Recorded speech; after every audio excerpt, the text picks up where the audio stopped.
Hello, all you Vault Dwellers. I hope this podcast is finding you well.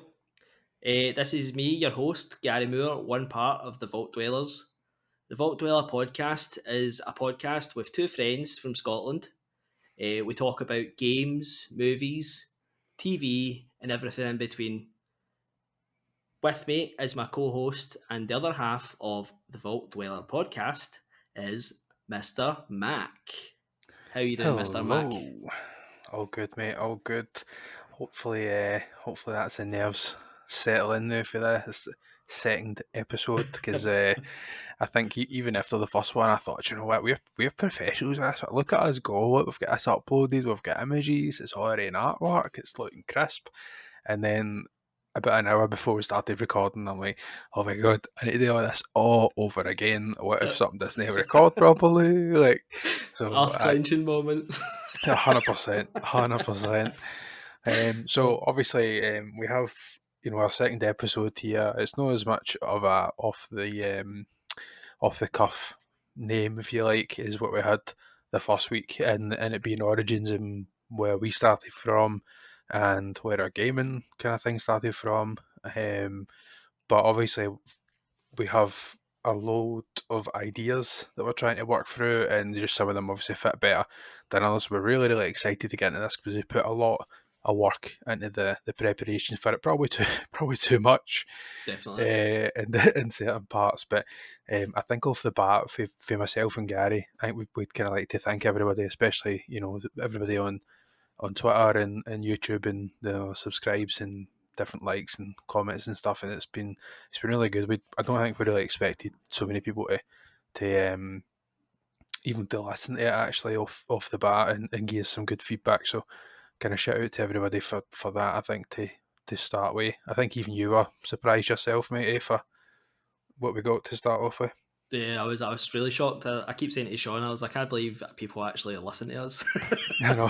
Never who mind would listening to us. who would think it? Our own wives don't Never, even listen. never mind listening. Matt also did art, which was absolutely amazing. Absolutely, I shout out to Fergie, To get your first Matt fan art. Ferguson on Twitter. Absolutely, it blew us away when I woke up to that. Actually, Yeah, that was great. it was something else. So we'll maybe actually insert that here if I remember. Well, I'll listen back anyway now. If I'm feeling up to the task, I would maybe flex my editing skills and put a wee here, got like ding, and it'll just be like nothingness because I forgot to do it. So, right, let's get on with the show. So what we've got this week, dead excited, is our top 10. Now, it's not the top 10 PS4 games. It's our top 10 favourite games that we played on the PS4, and we've not included any PS3 games. I can't speak for Gary, but there may be games that were scheduled to be released PS4, PS5. We were late getting a PS5, so there'll be games that could have came to both, and I've included at least one of them on my list. None of us know each other's lists No. as we move forward, but we have obviously included some games that a lot of you might you consider being a PS5 game as Yeah, opposed no, to it being a PS4 game. But that's our favourite list.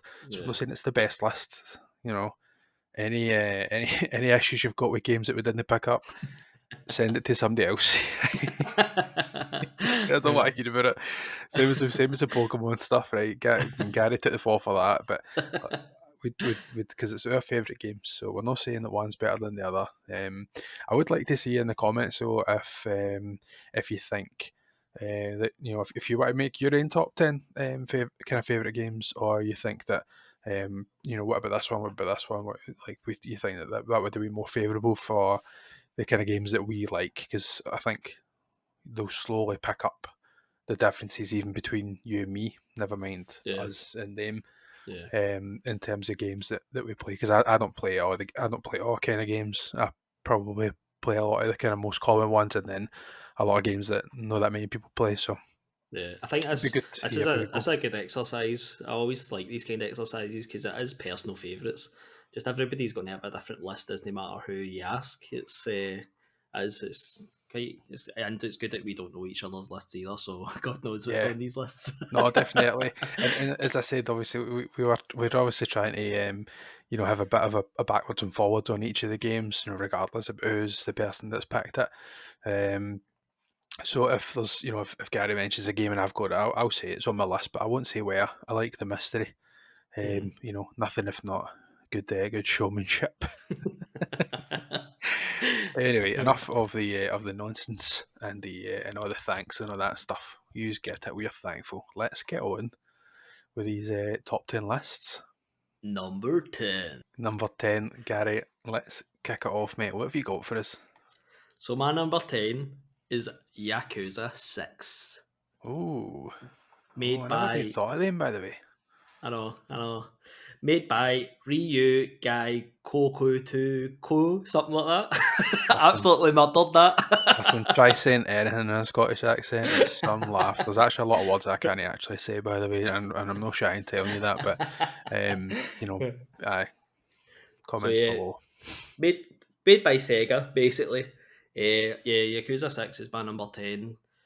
I've always kind of liked the Yakuza series. I kind of picked it up maybe at 3. Hmm. So that's pretty early, I would say, for a Western audience. Do you know the release Number for that game? the release. Oh yes, the release was the 8th of December 2016. I never get it on release because I never see these games as like I need to play them straight away. They're always Hmm. games I'm always like I'll just have it in a back burner. So I maybe got it maybe the year later or something like that. Probably when it was Aye, an sale or a discount. aye. Uh, I love a good sell, you. oh, definitely. No, it's strange to because for like say the Yakuza games, like I genuinely don't really know what they are. Yeah, I know yeah, what they are, but I don't really fully know what they are. I know they're a big game, yeah. big in scope, takes a wee while, and I think it's fair to say that it's quite niche. Yeah, definitely. Especially for Western people. I don't really know anybody that does play Yakuza games personally. I don't really know anybody. Uh, I think it was just a sale game that I found in like the 3 as well. And I just played it and I was like, okay, let's give us a wee shot. Hmm. And I've just fell in love with it ever since. So I'll just give a wee brief. So Of course. all Yakuzas are all kind of it's always about the Yakuza. It's always about Yakuza, obviously. Kind of follows this main guy Kiru. He's kind of in the Yakuza, but always trying to get out it. And but his life's always kind of catching up with him. The gameplay is kind of like it's like a Street Fighter type game. It's no like Street Fighter as in Street Fighter games. I mean, actual you're fighting in the streets with different people. It's kind of like a fighter. I don't know what else you would call it. It's kind of like A Grand fighter, Theft Auto. It's Grand Theft Auto, but you're fighting. fighter Like game. just with your hands and your feet and doing karate and stuff like that. But it's a wee semi-open world, never too big. The mini games they've always got loads of mini games, and the story is like Japanese story heavy, like your Hmm. usual like 45-minute cutscenes. Right, okay. Which is fine. Actually, I don't mind that. Actually, I am quite used to watching a lot of Japanese stuff, so it doesn't really bother me um, the long cutscenes and stuff. But Yeah. I could see that putting off people, especially because there's so many characters in it, and it's very lore heavy. Even see when you get to like the later ones, like, I couldn't imagine somebody picking up like Yakuza 6 and be going, "Oh, I know everybody," because it will recall for people for all the way back. Oh, right. So it's not Fairly, even like a standalone thing. Like it's no, basically like, oh, remember John? And it's like, well, no, yeah, John was yeah. 5 games ago, mate. Yeah. The good thing with when I picked up Yakuza 3, it came with a disc, 1 and 2, but it wasn't a play disc, it was just a catch up. And I swear to God, it must have been about 2 hours long. I watched the full thing. I was going to say, you Uh, wouldn't think that would deserve the same disc, you know? so it was just literally like cutscenes or bunched together into this one disc, and it was like a here you go. So I kinda knew everybody. But yeah, Why 6 over? Like, I mean, I know that I don't know. Did you ever play like a Dragon? 'Cause I know you said that you don't know anybody personally that played them. I only really know Phil. So shout out to Phil J Woodworth. He played like a Dragon on stream, and I kind of seen him play that a few times. I'm sure on the PS4. I'm not 100% sure, but I'm pretty sure that's what he was playing that on. Again, I don't really know. because I think it could have been the PS5 by that point, but I'm not entirely sure of that. Why So, so, 6? so Yakuza 6, it's kind of the end of the story for Kiru. So it's the alternate game for him. But Yakuza 6 was kind of like it was their first kind of upgrade for the game. Right. So it was a lot smoother. Like there was no really like any loading scenes or no cut scenes, but like loading into fights or loading into when you walk into a shop and stuff like that. So it was kind of the first big upgrade for the Yakuza series. When funny enough, it was the last one for the Yakuza series, and it just. It was a perfect time and place game. Yakuza is always like that for me. I never Right. play Yakuza's like I went Yakuza and then I was like, I think I'll play Judgment next, and I tried Judgment and I was like, I can't play this. It's too soon. They're so heavy games Yeah. because the stories are always deep. They're so deep in the games, and they're always like, I mean, some of them's like, I'm not way spoiling it, but some of them's like about human trafficking and drugs and stuff like that. And Disney soften the blow or anything that goes in for the kill with some of Yeah. the story. For clarity, But that was the word doesn't as opposed to Disney, as Disney. in Disney, the actual place. You'll pick up on some of these Scottish things that we say, it doesn't mean that, but it doesn't mean that, just so that you, because Disney's got nothing to do with Yakuza. so definitely I want to pick up Judgment because I started it and I was like, oh, that's actually quite good, and I think that is a definitely good place for other people to kind of start. Is Yeah. like Judgment and what's that other one called? Like a Lost Dragon. Judgment as well, I've got that. Lost Judgment, that's the second one. Right. And Like a Dragon, they're always good places to start, and I think they realised that. I think they realised Mm-hmm. the Yakuza series is we really need to restart this. Need a wee reboot, or we try and pick up more people. Yep, definitely. Get I've them not out of the played any of mix. them yet. No, apart from Start of Judgment, but I will go back to it. But it's a game that you can't play them like straight after each other. It's just too much. You've got kids, man. Come on. Also, the good thing about Yakuza is how deep the stories are. Is Mm-hmm. see the mini games. Some of them are absolutely like Grand Theft Auto hilarious. Like there was an earlier Yakuza game in Zero, and like there was like a Michael Jackson guy in it Wow. for absolutely no reason, and you had to like go and like batter his manager and stuff like that, and they just totally ripped off Michael Jackson. And there's always really weird stories on them, and they're always a good time to play.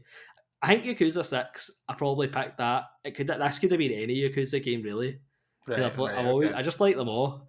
Right. I wouldn't say I like one better than the other really, but it's just kind of that was a new version of it.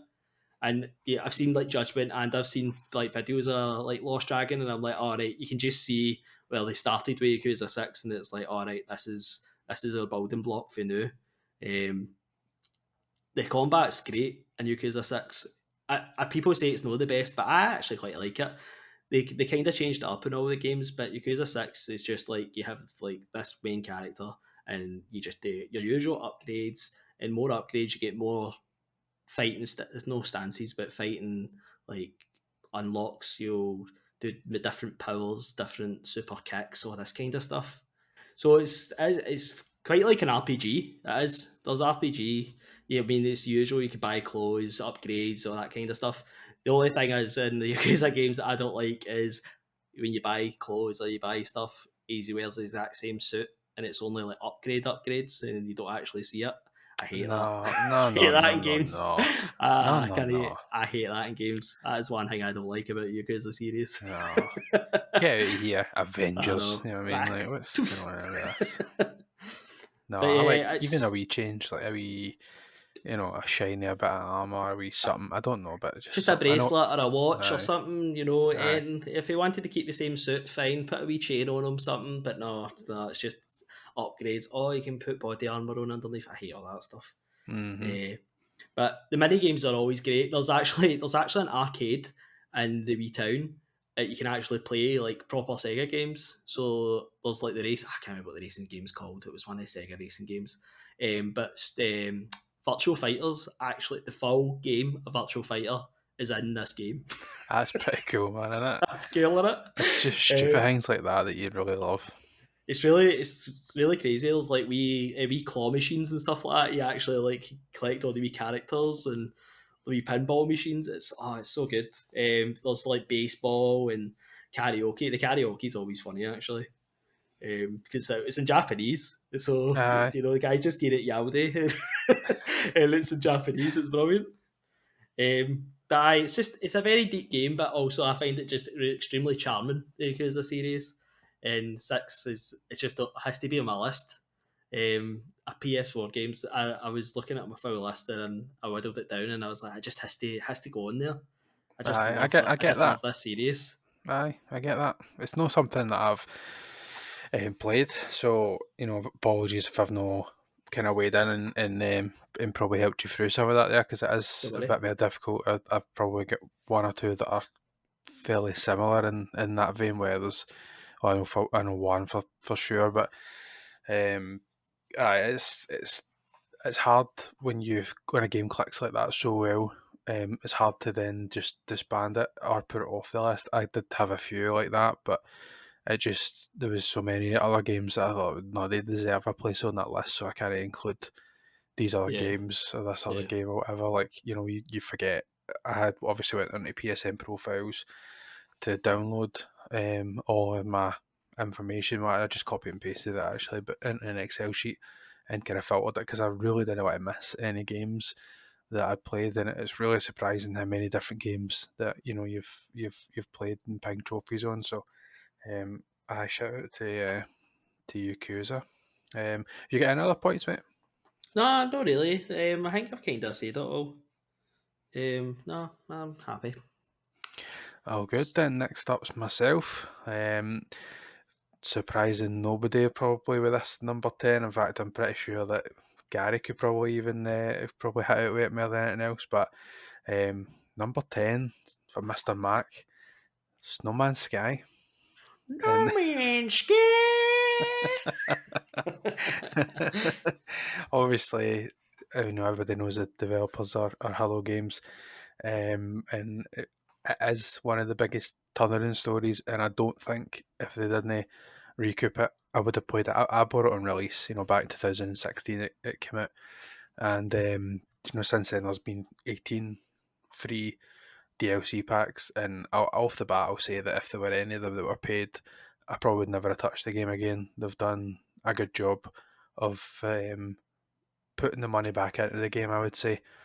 Just the different things that they've added, the different stuff that has made me want to go back to it. I know that me and you have played a fair amount of hours, me more than most, Yeah, but just some of the biggest changes, like to the base building. Like when I first started, there was always an element of base building from when I played. When I first started playing, there wasn't anything, but it started kind of creeping in through like some of the quests and just the advances on that. Obviously there's a few issues I've had. When I introduced electricity, as you know, yeah, yeah, it was too much for me to kind of get my head around because when I was going on, I was only really interested in trying to upgrade the base, and when I then realised that nothing worked without this electricity, it was really off-putting. So I thought this is just too much.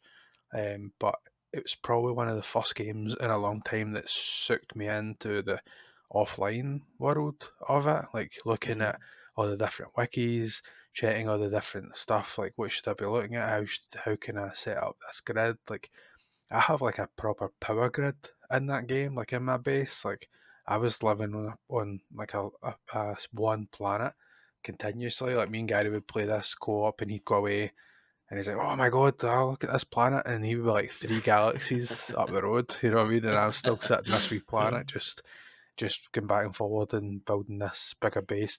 Gary would come back and there'd be a multi-story car park built. It was just I'm I making loved plants. exactly. That is actually exactly what happened.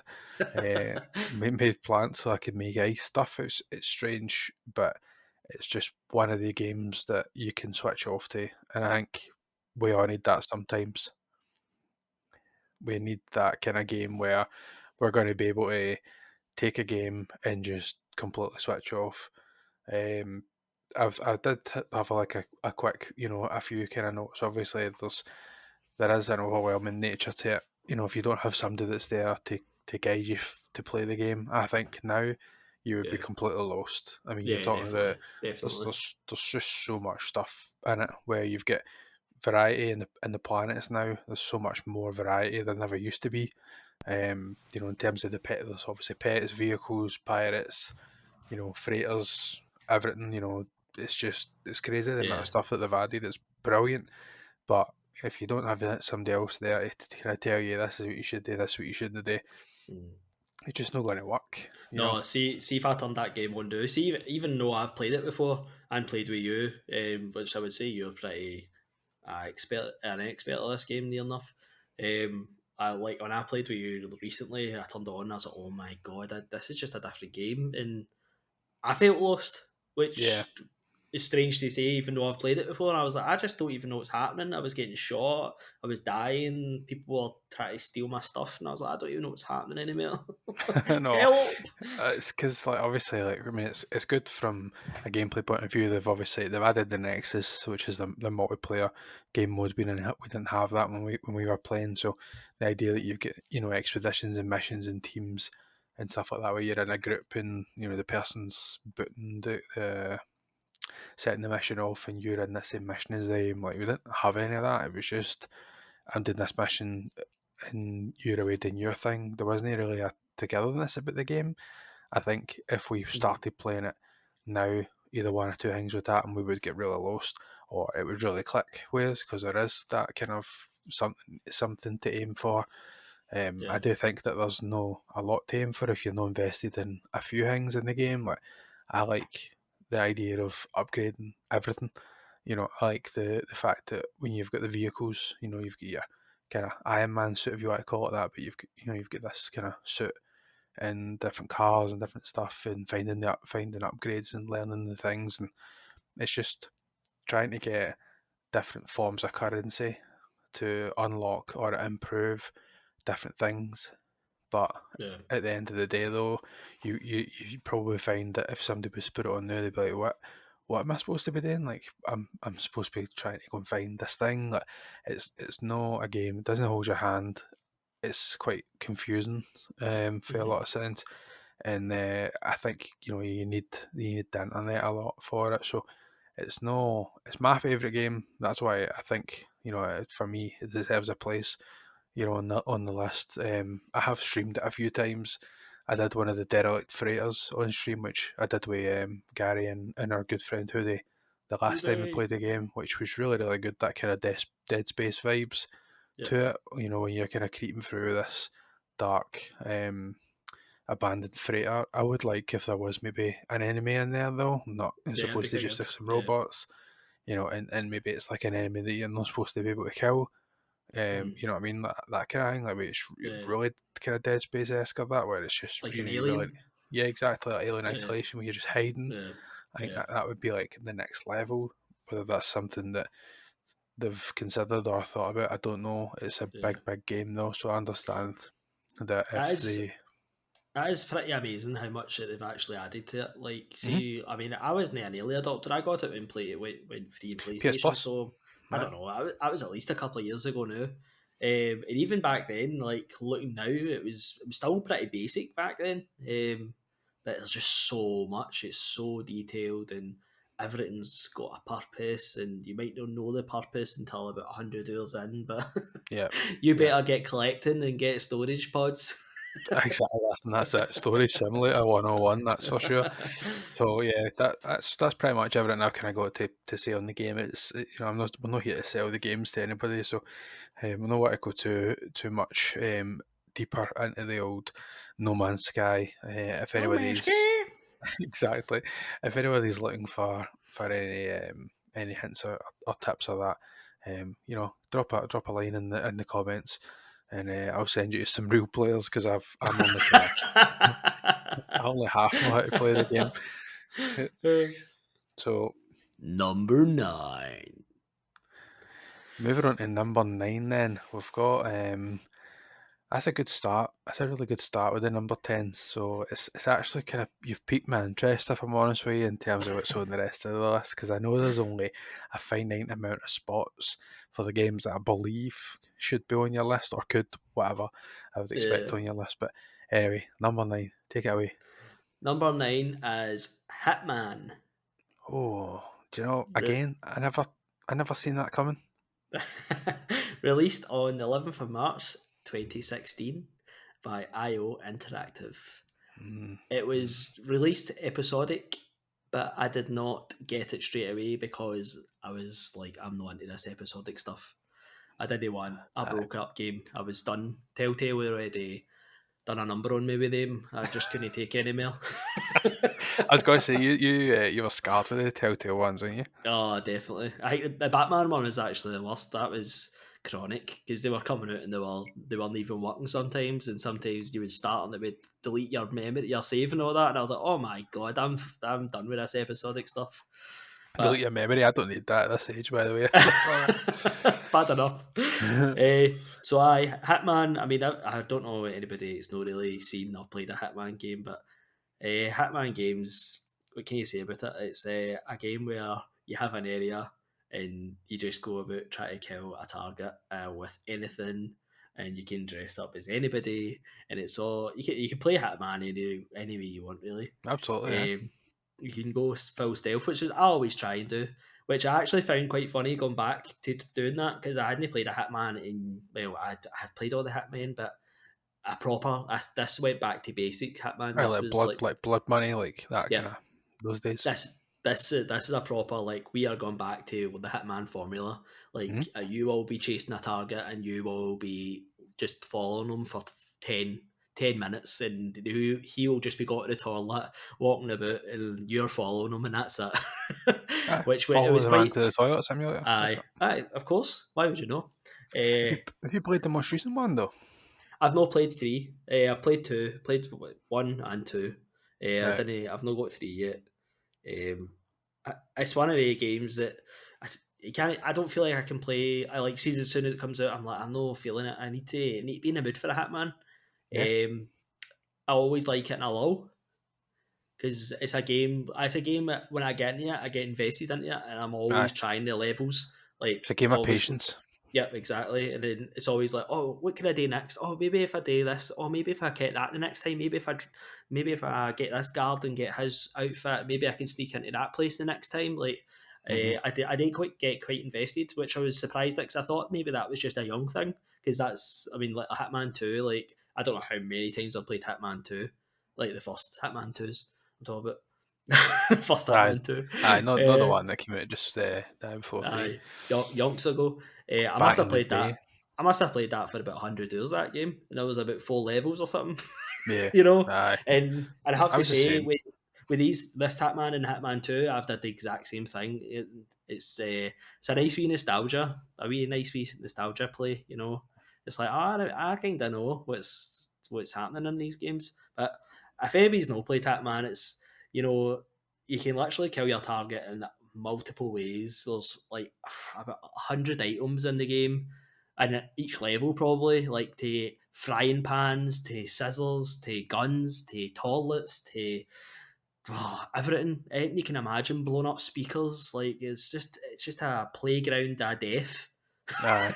Speaking of toilet, shout out to Real Hula Hoop. He's a toilet assassin over on Twitch, Real Hoop underscore. That's his famous way of taking out his targets. He'd lure them into the toilets. Toilet It's assassin. toilet assassin. That's it. So yeah, so Hitman it came out. I think it was six. I think there's six episodes to it, or six areas if you like. They were all good actually. I've with the Paris one, and I can't even remember what the Italy one's called. It's called like San Pero or something like that. They were amazing levels, absolute like perfection Hitman.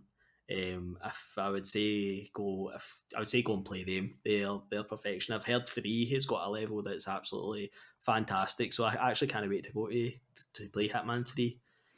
I'm looking forward to you picking it up because I think it's one of the games that maybe if I'm speaking to somebody. I mean, I've watched Drill play a few of the levels and they're absolutely stunning. And some of the things that you can get up to. I think I've watched one or two other people's kind of streams as well, and it is really interesting. So I think even hearing it for somebody who knows what I like about the Hitman games would maybe even interest me in maybe picking, one or two things up as well. So I Yeah, absolutely, hopefully you can pick it up at some point. yeah. I think Hitman 2 didn't hit me the same, but I think it's because I realised what to expect. You know, with Hitman, when the new Hitman, I was like, I don't know, we'll see. Then I picked it up and I was like, oh, this is like back to basics. This is great. But Hitman 2, I expected that. So I don't know, it just never hit me the same, Hitman 2, but I'll definitely get Hitman 3, definitely. But Oh, I think it's a matter of when. Definitely, it's just one of the definitely. things. It's maybe a sale or something like that. I mean, I know that some people get a wee bit frustrated with people that are like, no, well, if you want to play the game, get the game, or if but listen, it's not the world we live in. You've got to Yeah, pick and choose your games carefully. We don't have as much time to play games yeah. anymore, so And try and you just wait till you're ready. can we just have a shout out for Agent 47, the original badass baldy man? That's it. Have I to think have a Gary shout out modelled for it him. off it, by the way. It's his next tattoo. I'm getting it, the barcode, I'm getting it. That's that, but definitely. but yeah, Hitman, they're just fun killing games, and it's just they're so fun. I would definitely tell anybody to pick it up, just because you don't need to play it in stealth. If you want to go in and have all the guns and shoot every single person in the map, that's doable. You know, it's just anybody I would recommend Hitman to just at least give it a go, and that's my number 9. Love it, mate. Love it. Over to you, Mister Mac. Do you know, it's quite fun actually to hear these kind of things because again, that's just another one off the list for me. I just feel like even though I know myself that I've not included all these games that I think people would expect to be on these Uh-huh. lists, and I've already said this two, maybe three times, but I'm very, very intrigued to see what's on the rest of your list. So for me, we're getting even back further in time than the last game. Come back to 2015 is when I first actually played the game, although technically didn't play the game on the console until 2017. So Colossal Order might not mean too much. Paradox might not mean too much to Mr. Gary Moore, but he knows when I say City Skylines exactly how much I played in that game Yep, yep. to a ridiculous level. And I would send him screenshots and all these things, and he wouldn't know what it was about, but he would just play along with me. So, City Skylines is definitely something that I parked a lot of time into. Actually, probably through both the PC and PlayStation, and I'm 100%. If anybody has played both or has even played the PC version, they'll know that the PS4 version is or was pretty janky. Like in comparison, it's just when I played the PC version, my PC at the time couldn't quite handle it. So if you're getting like mods and things like that into the game, it just started becoming one of those things where the game would start kind of freezing or flickering or something. Mm, So I think me and you don't really have much of a tolerance for PC gaming. There's no no, offense to anybody that does, but we don't really have a lot of time. So when we come in at night, you just want to switch on the console and you just know it works. yep. So with a city building game, the way that City Skylines is, I just wanted something that was going to work. And some of the things that they've added through the DLC, obviously there's a good number of DLC packs for this game, and they don't always come out at the same time as the console and PC. But I think they started to do a lot better with that as the lifespan went on. Essentially, so obviously you start off with a very small area, and everything progression wise is tied to the population of the game. So as long as you set your level off properly, as long as you set everything, as long as you zone everything properly first, you then start unlocking more things and more services, and your city actually starts to look like a proper city. But again, it's not a game for everybody. Just in speaking to a few people though, I have turned them onto the game, especially people at work, when you're kind of talking about like what's, I used to watch that on a YouTube channel quite a lot at my lunch breaks. So that's like when I'd maybe draw a lot of kind of inspiration from, like Conflict Nerd and things like that. I'd be watching his videos, and it would just make me want to go home and play this game. So I'd go home and I'd try and replicate some of the stuff that they were doing, but they're using a lot of these PC mods that manipulate the way traffic goes, and I couldn't do that. So eventually, over time, when you start picking up different DLC packs, it lets you make small changes to the traffic and small changes to traffic lights, removing them, and all these other things that makes your cities just feel a wee bit more lifelike. So again, as much as my first game was the same, and no, all my games are switch your mind off games, but this was definitely one of the games for me that I just liked the idea of coming in and right, today I'm going to work on this, so there's a DLC for industry, and it was right, I'm going to work on my industry for the forest industry today, and I'm going to develop this area, and this is the place that it's going to be for that, and I'm going to do public transport, and I'm going to make a new town centre, and it just appeals to the planning side of me, like where Yeah. I'm going to be like, right, okay, here's my entire map, I'm going to build this here and here and here, and it just I don't know, it just makes a lot more sense. You get landmarks as the game goes on, and those kind of offer you certain perks to the game, so that there's different things that will like remove any of the pollution that you've caused. But you have to build like 6 different landmarks, and to unlock them, you need a certain um, population to be able to actually unlock them. So it's just that playing the game, unlocking more stuff. It's just a good loop for me, and it's definitely one of those games that I feel like I would be remiss to miss it off the list.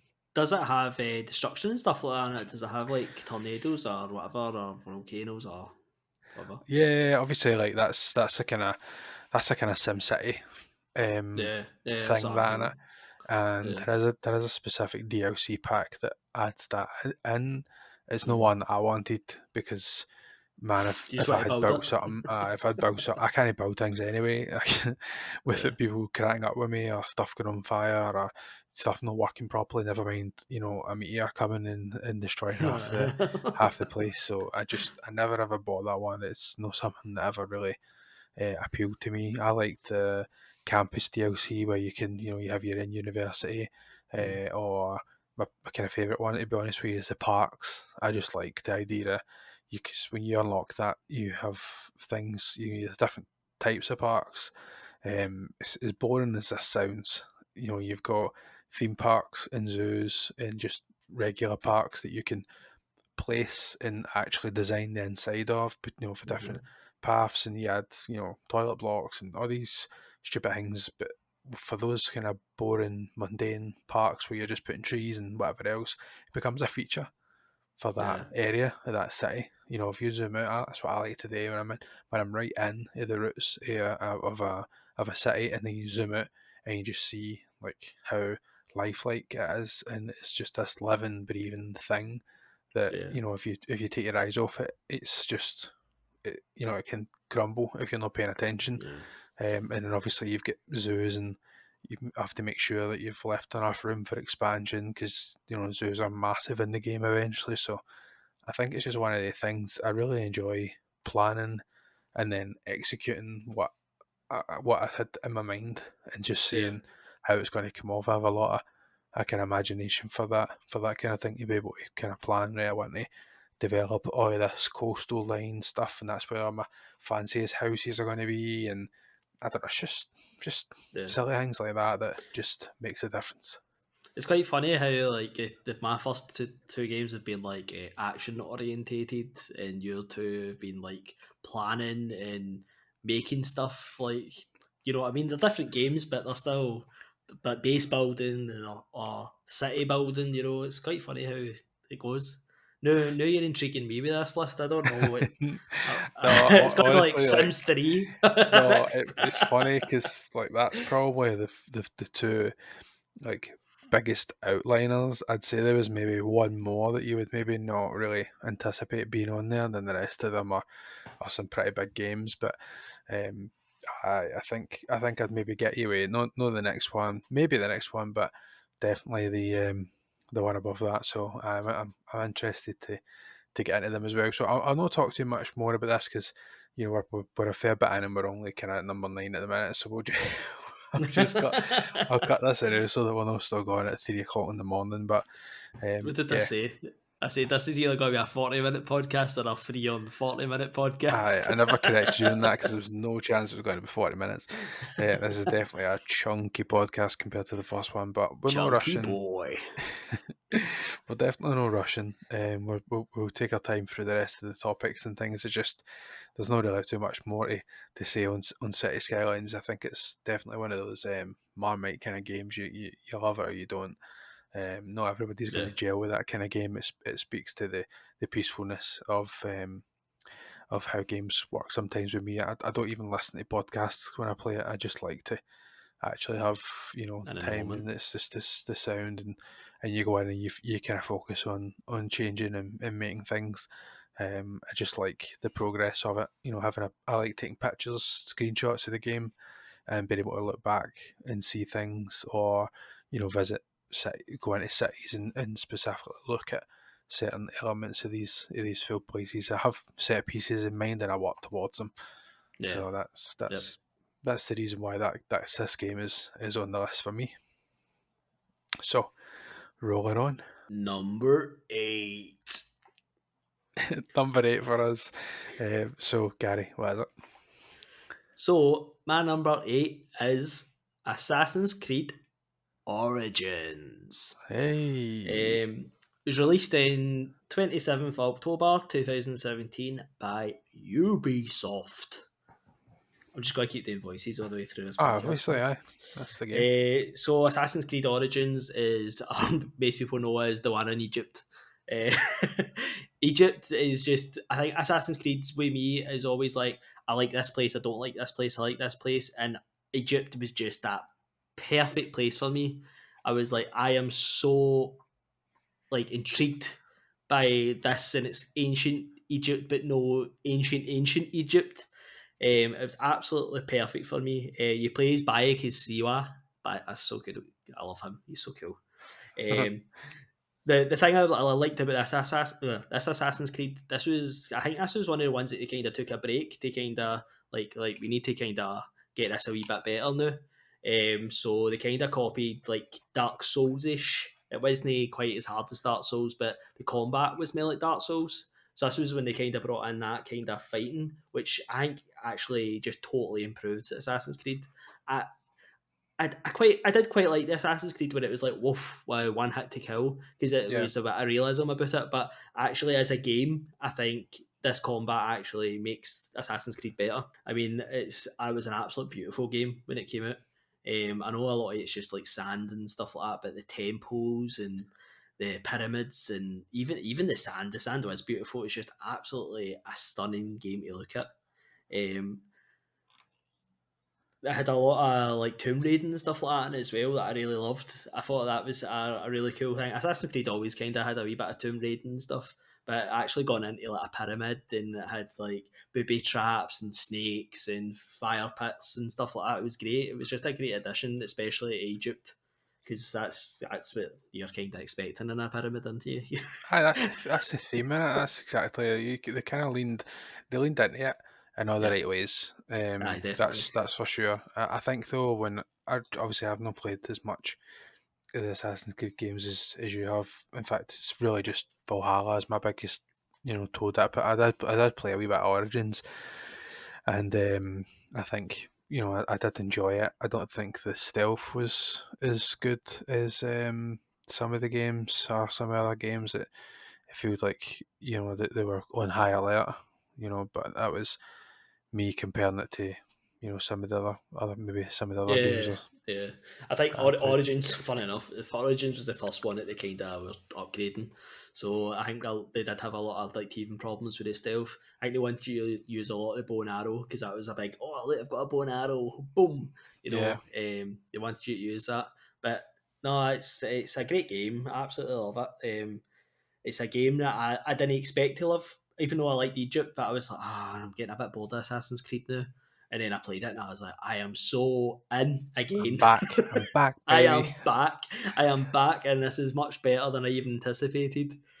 Um, I think good things about it is it had ship to ship combat, which I think they always try to show in now with Assassin's Creed because they're like people like that in Black Flag, so we're just going to keep it in, and it was different, it wasn't like cannonballs and stuff. You were firing bow and arrows, which was quite cool. Also, it had a lot of boss fights in it as well, which was a bit different for Assassin's Creeds.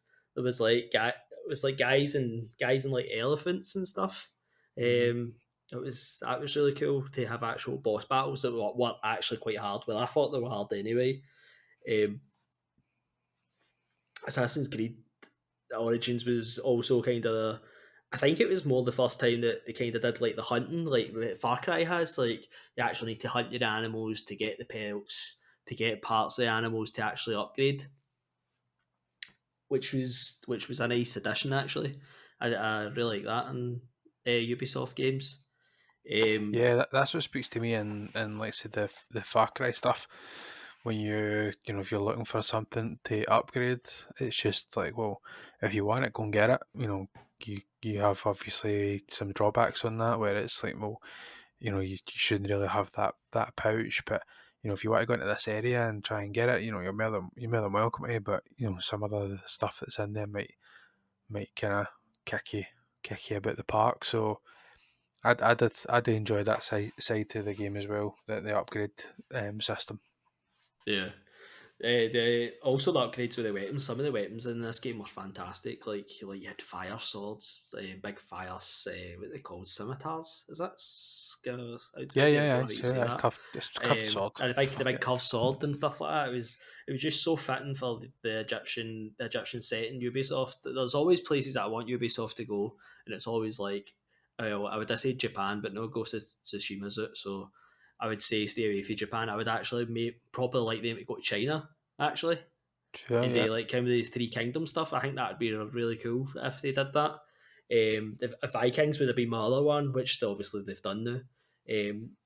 But yeah, Assassin's Creed Origin is my number 8. Over to MrMac. Mr. Mac. So for my number 8, 2019, a wee bit more recent than some of the ones that I've pulled out of the hat so far, but published by Sony, developed by Kojima Productions, Death Wah, Stranding. wah, wah. Death Stranding is my number 8. Now, obviously, it didn't sit well with a lot of people. Death Stranding, it's Kojima. It's Kojima that it's not, to be honest with you, is the best way of describing that game. When I first picked the game up, I think I lasted, I don't know, 5, 6 hours, if that. Probably not at that, even that. And I messaged Gary and I'm like, this game's just, nah, this game's not for me. There's no spoilers. It's in the first hour. You're carrying your dead mum about on your back, like and she's all wrapped up in in tarpaulin. Like it's no, what is this game? But obviously the whole idea is it's again speaking to the planner in me. Once you get past the original kind of opening area, they give you missions and it's go to this area and bring them into the whole idea obviously is to try and connect America again, try and connect everybody up. Nobody's connected to this network, so you're effectively a glorified postman, doing tasks for people, delivering stuff to people so that they'll agree to be connected to the network, and then you can, everybody's kind of sharing information and stuff across the across America or whatever. But it's not about the missions. It's not about the story. The story's wild, absolutely crazy. But for me, it's getting a mission and looking at the map and looking where I'm supposed to go and plotting. It gives you the option to be able to plot actually like numbers like put numbers in the order and the route that you want to take. So it's quite a good detailed map, in that it shows you where the rivers are, it shows you where any elevated areas are, and you're able to kind of go, right, okay, so I know that I'm going to have to cross this ravine here, and I'm going to have to go up this mountain. So I better make sure I take a ladder with me, getting your gear ready, getting everything sorted, deciding whether you want to try and take a vehicle with you. Because obviously there's a certain element of the game where it's rebuilding the roads. And when I first looked at that, I thought, I'm not building no roads, man. I just want to finish. I just want to play the story and just finish the game. Like, that was it. But when you get a segment of road built, because it's quite a long stretch for each of the bits that you actually build. But when you get like a segment of that road built, and you realise just how quickly you can move across the map on these roads, because they're charging your vehicles. Like, everything's effectively an electric vehicle, for want of a better term. And if you go off the road, you need to build charging stations along the way to help you be able to get to the next place. And what I like to do was, because I use the vehicles quite a lot, I would take side missions as well as the main mission, and I would just load the vehicle up as much as I could and just knock the two for one. So Mhm. I like that kind of multitasking side of the game Yeah. for me. And when you're on the roads, there's like kind of music that kicks in. I did want to give a quick nod to the band that features quite heavily in Kojima game, this game by Kojima. The band's called Low Roar, but they're from Iceland. And actually, just once I finished the game, I started listening to the album, even just because I really enjoy the music. It brings back a lot of kind of feelings and memories from the game. I'll not go into the story too much, but Mhm. Mhm. one of them in particular does kind of pull on the heartstrings a wee bit, and speaks to stuff that's we've went through kind of as a personal point of view. So it's just one of those games that on the surface just looks absolutely crazy, Yeah, it but when does. you get into it, it's just a great game that, again, Marmite, it's not going to be for everybody. It's a strange thing. It's a big game, so I don't think I'll replay it as much as Mhm. that's a good tell for me. Where it's like, do you think you'll replay it? Like, I don't think I would personally, but Yeah. I did enjoy the full game, and Yeah. I'm quite happy. Obviously, it's been in the news this week that there's I think there's rumours they've kind of started on the second one. I don't know how Oh. true that is, but there is kind of rumours this week for that. So I'd be really interested in that, just to try and see how much more of the game, or what they can tweak. And Yeah. maybe somewhere down the line, if they don't, I would go back to the game just to see the. I know they've put some things in the director's edition that would kind of change things up a wee bit. And there's a few things that I never ever got to kind of work on when I was playing the game. So just for try to move on to the next game. But that's definitely one of the games for me that, on the surface, when I first started looking at it, I thought, never am I ever going to finish this game. And it just clicked. But again, it's not for everybody. So a favourite game of mine, but not something that I could realistically recommend to anybody. Yeah, yeah. It's funny because that's all you hear anybody say, isn't it? Like everybody that loves it always goes, "Oh, you really need to get past the first 5 hours." And I definitely could recommend it to you, but it's I love it. And it's I know. like that's such a anticlimax review. Aye. It's weird. Um, It's such a weird thing because I don't even know what the major selling point it is. Because you kind of mm, say it's the story. Like, I mean, the story's okay. There's a few obviously heavy hitting actors and stuff like that in there, but even the actress that kind of plays the um like one of the kind of people that helps you out. I know the names. Um, I know they say is it fragile, but I'm not fragile. Like, it's that kind of name, that fragile name is the other character.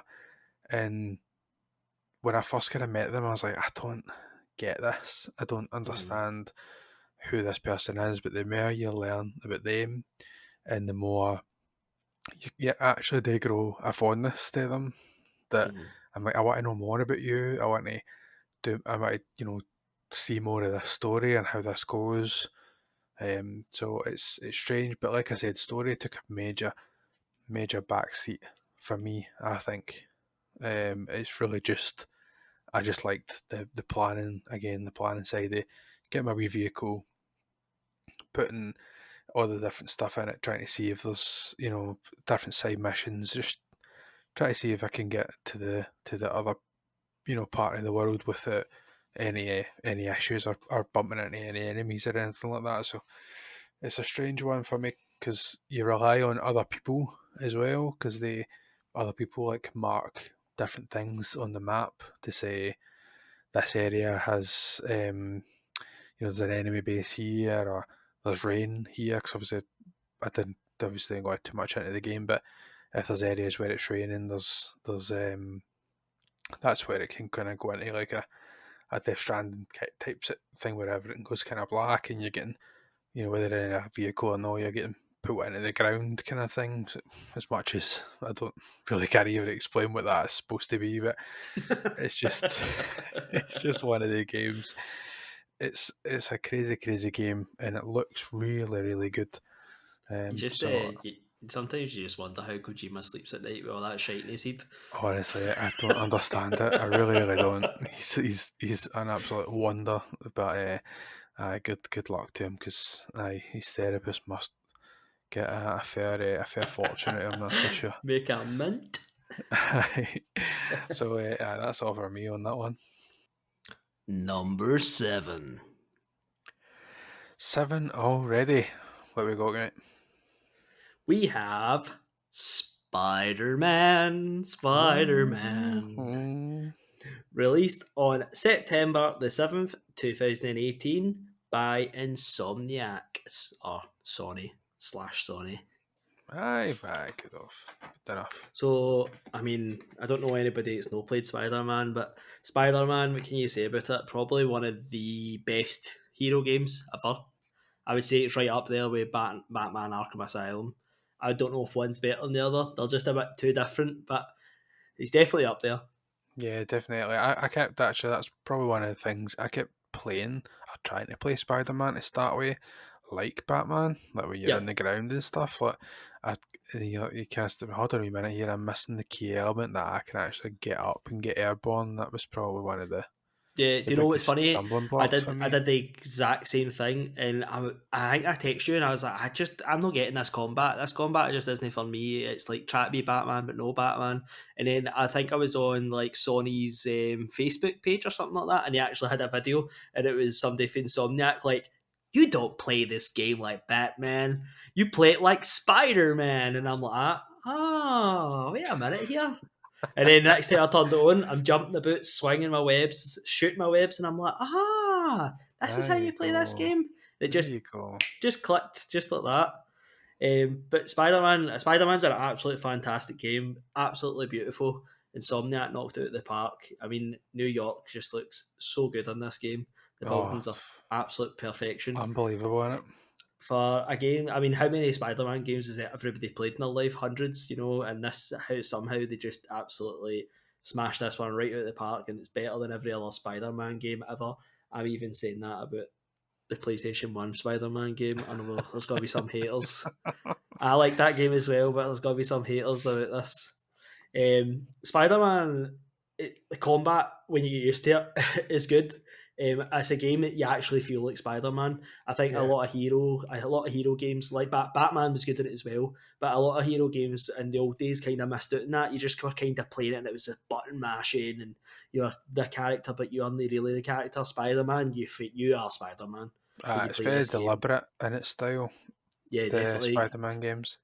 The gadgets, even like when it starts to the stealth, I was like, oh, this is ripping the right out of Batman. But actually, the stealth just makes so much sense in a Spider-Man game as well. Yeah, Because it's the way he does it, like he uses wee webs and he sticks people to the wall and stuff like yeah. that. It just works so well. It's slow. It's slow. It's like it's why it works. I think is because you're so fast paced, like the traversal in the game, and that obviously, and then the the combat and the different kind of base things, whatever, and then all of a sudden you're doing this stealth level where you're maybe inside a building and you're trying to break the area down. So you're like, "Ah, well, if I take this guy out and then I take him out, and you're being very deliberate and slow with that. I think that's The why it the so much. yeah, it's such a contrast, isn't it? Aye, Definitely. definitely. I think the bad guys are great in this. I think it's I don't I know it's not a review, but I think we can't no talk about like Doc Ock. Like I can't really Aye, talk. I'm not going to go into spoiler no, territory, obviously, aye. but his arc in this full game is just so good. You actually care for that character. Yeah, There's a few villains in this, but that one in particular is the one that's just like he is like the main villain in my eyes of this game. And his arc is just so good but tragic at the same time, yeah, yeah. and it's the one that I felt the most. As you're supposed to be playing as Peter, I think that's the one he feels the Hmm. most as well. Um, I think in this game, it absolutely respects your time. I think I know there's a wee bit of like collectathon, but I never felt like it was. It's not like I remember like the old Assassin's Creed games. It was like collect like 7,000 feathers, you know. And this it was just like collect some backpacks or some extra stuff, but you were always kind of near stuff. You were never like too far away from it. Hmm. The platinum again is just absolutely perfect as well. It's just literally just do everything in this game and see if you do everything while you're doing through the missions. You're just doing everything at the same time. I finished this game and I think I only had like 2 or 3 things to do after Aye, the it's story. very, Like very basic in that sense, wasn't yeah, it was basic, and I definitely respected your time. That's the best way to describe it. It wasn't. There's no extra fluff. There was no extra. I'm just going to put this here just to extend it for another 10 hours. It was great. I think also the Spider-Man suits are. I mean, that's what you want in a Spider-Man game. You want to be dressing up as all different Spider-Men. Also, I thought it was really cool. Every time you got a suit, it came with an additional power. it? Yeah, So like aye, that was good. you got the Iron Man suit and it came with the big Iron Man Hmm. I don't know what you call them legs, big Like Iron Man legs, aye, spider legs, aye, and all different powers, all different suits had all different powers and stuff, and you could mix and match them as well, yeah, which was great. Uh, but yeah, Spider Man's definitely has to be in a top 10 for me. People are probably saying like Miles Morales, but I actually played that on PS5, so that's why that probably would have beat this Spider Man. But yeah, that I played that on PS5, so that's why it's not on my list. I get But it, I get anyway, it. yeah. So Mr. Mac here, number 7. Number 7 again, I think this is probably the last surprising one, as I said, that will be on the list and probably make half of the 5 people that listen to this turn off. when sorry, I'm laughing because because he was just taking a drink on the camera that I seen him and he said just about to spat the whole thing over the table. But right, but once the rest of these have remained after I've said this, I'll explain to you just exactly why the game that came out in 2015, What Lego early? Dimensions, is the game that I'm going to put on this list. And here's why, Jeez. right? Here's why. Now, obviously, I do wish that the game, you know, went on longer than it did, or that there was another variation to this game. But I don't think under any other circumstances would this game have worked for me, or I don't think anybody else would have really, or me now would have really clicked with this kind of game because you had to get so many different packs and things like that. But at the time when I was playing these games, you'd kind of money to burn, and I think I was kind of renting at the time as well when it kind of got to the point where I was playing it the most. So you had a wee bit of kind of spare cash, and that was what you were kind of spending on some of these packs, some of these level packs that we were that you're buying. Because obviously, if you've not played Lego Dimensions, essentially it's you have a kind of portal, and the whole point of the whole episode or the whole game, if you want to call it that, is your you kind of starting characters, which kind of strange. You Batman, Gandalf, so it's all the Lego variations of these characters, and Wild Style from the Lego movie, and Everything is awesome. correct. And obviously, the whole idea is that you're in the multiple universes. From Simpsons to Portal to Doctor Who. Like the possibilities were endless, and I had all of them. Jurassic Park, everything, and I really really enjoyed it. Ghostbusters, the whole lot. I had all of them, all the packs that I had. I didn't buy all of the character packs. I just kind of tried to buy some of the level packs where you had certain people that could do stuff, so that when I was playing through the open world areas, when I was chasing the bricks to get the platinum trophy, I had anybody that could do anything. And obviously you get the vehicles and all these other things and different variants of the vehicles. But basically, me and the missus, we played this quite a lot on the co-op side of things. We'd go into each of the levels and we would just be trying to get all the different bricks, and it was just one of those collective fun games that we clicked on. We enjoyed just sitting down and you're just kind of playing together and you're going different characters and changing it up. It was brilliant. Just that time that we had with them. Um, I think obviously once I got the platinum trophy, a bit like yourself, I kind of get that kind of platinum. Well, I've got the platinum, so why am I kind of still playing this game type Yep. thing? So Yep. I didn't really play it anymore. But anybody that's got kids of that, I always try and kind of recommend the game if they're into kind of Lego or anything like that. Because obviously, when you plug in a new character, the instruction manual appears on the screen and you're building Lego. So you're combining this Lego video game with actually building Lego. It Yeah. was just something that was so unique, and honestly, I do wish there was more packs.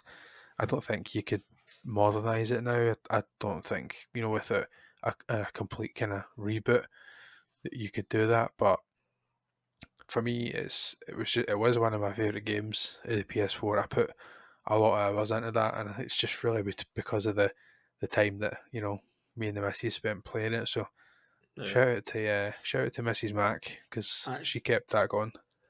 it was me and you that got the platinum. I remember we got the platinum at the end. I didn't get the platinum, obviously. You got the platinum, but yeah, I remember me and you were in your house and we were just grinding out that last. I don't know what it was, maybe collecting bricks or something like that for to just get that platinum. Aye, It was an absolute fantastic idea for that. It's a shame it just never seemed to take off, did it? no. They just kept bringing out packs, and it was like I don't know anybody that's actually buying this apart from Sean.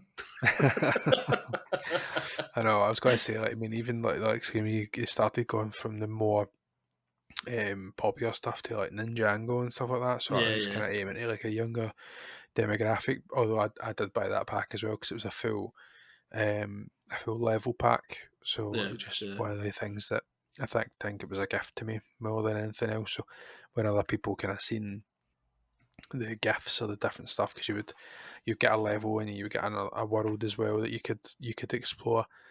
And me and me and the missus really enjoyed them, and she then went on to play, the Lego Movie games and get the platinum yeah, trophies in them. So I think it kind of awoke something in the kind of two of us in terms of games yeah, that were playing together. So that's my number 7. It's not something that people would probably see coming or would maybe even respect on a normal podcast, but for me, it's just one of the games that I couldn't put it on the list. yeah, It was as soon as I'd kind of thought about the list, I thought, well, that's definitely got a place in it, and it did knock off a few big hitting games, but when you look back at a generation, it's really difficult to take a snapshot of when you enjoyed playing the PlayStation most. yeah, Unless yeah, you're reviewing these games, and even then, you'd have to have like some sort of sheet or notes to know how you felt at that time. But on reflection, that nostalgic vibe that we speak about, it definitely yep. kind of tickles that bone for me. Yeah. Do you still have them? Your Yeah, I your do. Ninjagos, I was going to say, your I Dimensions. know. I still have my Ninjangos. No, Ninjagos. I still have the full pack, the full box, and I'm not trying to offload it to anybody, but I do try and offer it to people that are semi Do, interested. Do you know what I was going to say? I would absolutely look so awesome if you could, awesome, if you could actually get like as like frame all the characters. I think that'd Do you be know what? awesome. That's actually quite a good idea. I maybe start looking into that. I was thinking, I did offer it to somebody in my work, but I don't think his kid would be too. He wasn't sure if his way would like it. Yeah, So he wasn't too fussed. And I was mainly just I really want somebody else to get a benefit of it, yeah, but I think it's past now. And obviously when we moved yeah, on to the PS5, I don't even know if the thing works for the if you plug it into the PS5. yeah. I don't think it would I don't work. know. So, It'd be pretty but awesome there's so if you many could get things. like see like it was that big arc thing. It'd be cool if you could get like the big arc in the middle, like all the characters like all the way around it. That'd be pretty awesome. I think Aye, it'd be a nice wee thing for your house to be like, oh, this is what me and Gillian, a game that we bonded over in our kind of early living together years as well. It'd be quite aye, nice to get something like that. aye, definitely. Sean's like, shut up, stop giving Gillian ideas. No, because I like the idea, but she'd be telling you to shut up because there's no danger it's going to happen. She'll No, come I in the think one and I'll be like, look, I'm playing with my Legos. I think that's really good. See, your list like they're so different, but I think what you said there is it's games that it's means stuff to us. You know, all of these games are like it's the same. It's all like, oh, I love this, and I love this, which is exactly why this list is so kind of out there and maybe got games that you're like, I right, how's that in a top 10 list? But no, Aye, it's quite good. It's good. absolutely. I don't think I'll break the mold with any of the other games. To be honest with you, Yeah, especially now that we're getting closer to the yeah, the remainder of the games. But I think for this first half, I was maybe a wee bit more lenient in what was making it. I did a kind of list. For anybody that's interested for the full process that I'd done, I got every game that I'd pinged a trophy on PS profiles and put it into a list, and then kind of ticked all the ones that I thought you're potentially in. So that it narrowed it down to maybe I don't know 20, 30 games, and then I narrowed it further down again. But yeah, there's some big. We'll speak about it after, but there's some big games in there that didn't make the list purely because of games like this, and it is surely that nostalgia factor because of how yeah, powerful nostalgia does play a role in our memories. So, yeah, aye, definitely. number 7. Can I just say before we Does. start number 7, there's fireworks going off on my end, just in case anybody's like, where the hell's that banging? So there might be fireworks going off all night. I don't know. It's Glasgow. Fireworks just go off randomly for some reason. I can't really explain it much more than that. We're in the middle of May and then fireworks are going off. That's just life. They're not picking up on. I can't hear them anyway, so we should be all right. But Just if about yeah, crapped if my they do, pants.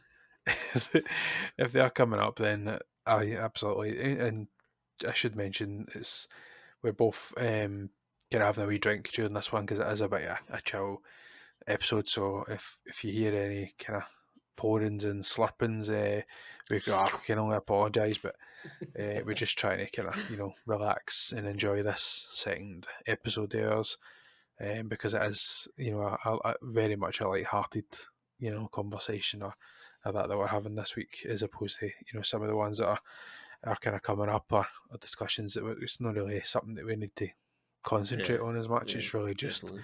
this is what we've looked into this game about to remind ourselves, and this is what we think. So on to the next one. Number 6. 6. It is nearly halfway through, so tell me, mate, what we got. My number 6 is Ghost of Tsushima. Wait, so's mine. Boom! That's Perfect. crazy. I thought yours was going to be higher up in the list. Oh, that's mad. So, our release date was 17th of July 2020, and it was by Sucker Punch / Sony. Mhm. So, Ghost of Tsushima takes place in Tsushima, the island of Tsushima, and the first word I wrote down is this game is just a beautiful chaos. Aye, that's I, a good good terminology to start off.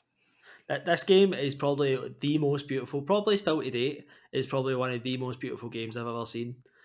It's the use of colors, the flowers, the trees, the weather, everything in this game is just absolute perfection for your eyes. It's just pure eye Aye, candy. aye. I think when you obviously mentioned the idea is a beautiful game. Again, the second thing I wrote down, I wrote down get own word actually and stuff like that, but I did write down the word innovative. Sorry if that's the best attempt at saying that word they're ever going to get out of me. But the reason that I kind of chose that word is the specifically for for the wayfinder. Like I was so nervous about the idea that, oh, by the way, it's the direction of the wind. And I remember messaging Gary or being on a thingy with Gary or watching the video with Gary and going, what do they mean? It's the direction of the wind. I just want a marker, and that's what you're trying to do. Is I want the marker. It's the safety blanket. The GPS in Grand Theft Auto. I want Yep.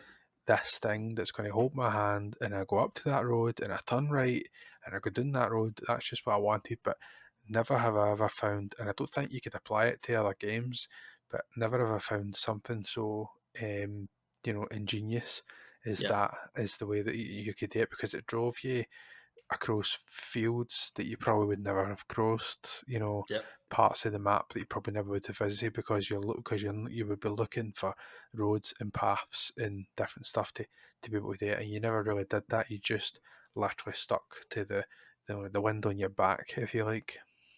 Yeah, that's funny because my second bit here was when directing you just feels totally organic. That's what I wrote. Exactly. It's something that I thought was going to be a big hindrance, was the idea of I really don't want to, try and struggle and find my way across this map, but it was something other than, there's obviously a few other things that stood out a wee bit more, but I'd say that was probably one of the biggest things getting into the game.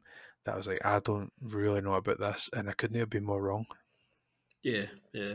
I think just for people who have not played this game or whatever, I think we should say that Ghost of Tsushima is a game about a defeated samurai basically who has to toe the line between honor and disgrace to try to fight for survival. I think the gameplay's got some of the best swordplay that I've ever experienced in a game. I thought during that when you start getting stances, I was like, I'm not into this. Like, I don't like this. I was the same. I was the same. I was like, why are you adding something that's so complicated? Just let me press the square button or triangle, and let me just dodge. But I've wrote here like difficult to learn, easy to master. That was probably the best kind of term that I could maybe give or pay Yeah, that's to the perfect. game, because your stances, like when you see, like, it's quite. It's cute in the way it does it. Like obviously it shows you like, right, here's a stance, and if it's a shield guy coming towards you, and you're like, right, okay, is on here's one if you're versing this guy or a guy with a pike or a guy, a heavier guy, and you're like, I don't want to do this, but it's very deliberate in the makeup of who they're giving you at what any given time. So you know that, right, okay, I'm going to go and take this guy out first because he's going to really come at me and he's going to be able to get me for distance. So I'm just going to go in straight, just go right for this guy, shield bearer. I'm just going to go straight to this guy. Is the stances actually the way they've done it in sub divided things? It was actually really like, again, as you say, organic in the way that it just comes natural to you once you're playing it. It's just another button to press. Yeah, definitely. I think every time you get a new stance, you're like, oh no, another one. And then you use it for the first time, you're like, oh, I'm never going to get this. And oh, how am I going to add this to the rest of them? And they're giving me too much to use. And then see by the end, you're just flipping through these stances, and there'll probably about 15 guys, and you're just fluidly killing everybody. you'll no miss a shot, and you're just deflecting everything, and it's so beautiful at the end because what you said, you master it by towards the end, and Yep. you're just killing people left, right, and centre, and it's absolutely just amazing, actually amazing combat when you do learn Yeah, it. definitely. I think like between the stances and the other kind of side of it, obviously I really enjoyed probably the game the same way you did, where you go to a base and you take it as stealth and try and take out as much people as you could and whatever else, because that's just how we play the kind of games. You Yeah. try and approach them the same way, and because you can get overwhelmed quite quickly in that game, but when you get near the end and you're a badass rogue samurai, if you want to call it that, without giving too much away. Those standoffs that you get, and when you increase those streaks, you never felt anything more. Like some of these great, Bruce Lee, all those kind of things, like set pieces. Those great films where it's just, how is this even happening? It's time is literally standing still for me right now. It's just perfect. The whole idea of walking up to somebody and it's just you versus them, and then all of a sudden you can then add another person, before you know it, it's you walking up against five people, and you just, if your guy had a swagger, mate, you would be literally shaking side to side as you walked up to these guys, because you're like, you don't even know what you're in for right now, because I am just going to run riot. Yeah, could just say the enemies are absolutely smashing in this game as well. See the Mongols, they're just such good enemies. Like I don't know what it is about it. It's just this invading force, just invading this peaceful island. They just make such good enemies. Um, Especially the main guy. Can't remember his name. Something can. Absolutely, he's so good. Whoever that actor is deserves a pay rise because I was like, he is the most evil man in this planet. Oh, uh, 100%. He keeps coming back. You're like, oh my Aye. god, man. Keeps coming back and kicking your ass every time. You're like, all right, how am I going to defeat you? Yeah, big bugger. I think also in this game, like, I think the side characters and side quests, I think it's hard not to talk about. Like, Oh, I you wrote just need that to as well. mention them. Side You need quest to, galore is the actual like thing I wrote down, because it was yeah. just they were perfect. I think with this game, it's really good to kind of show you the horrors of war as well, which is for a game that's, I think that's quite a deep thing to show you because it's not just like, oh, here's a war, but it's all right, people are dead, but you're not really bothered. It's like Hmm. you will go into a village and that village will be absolutely massacred.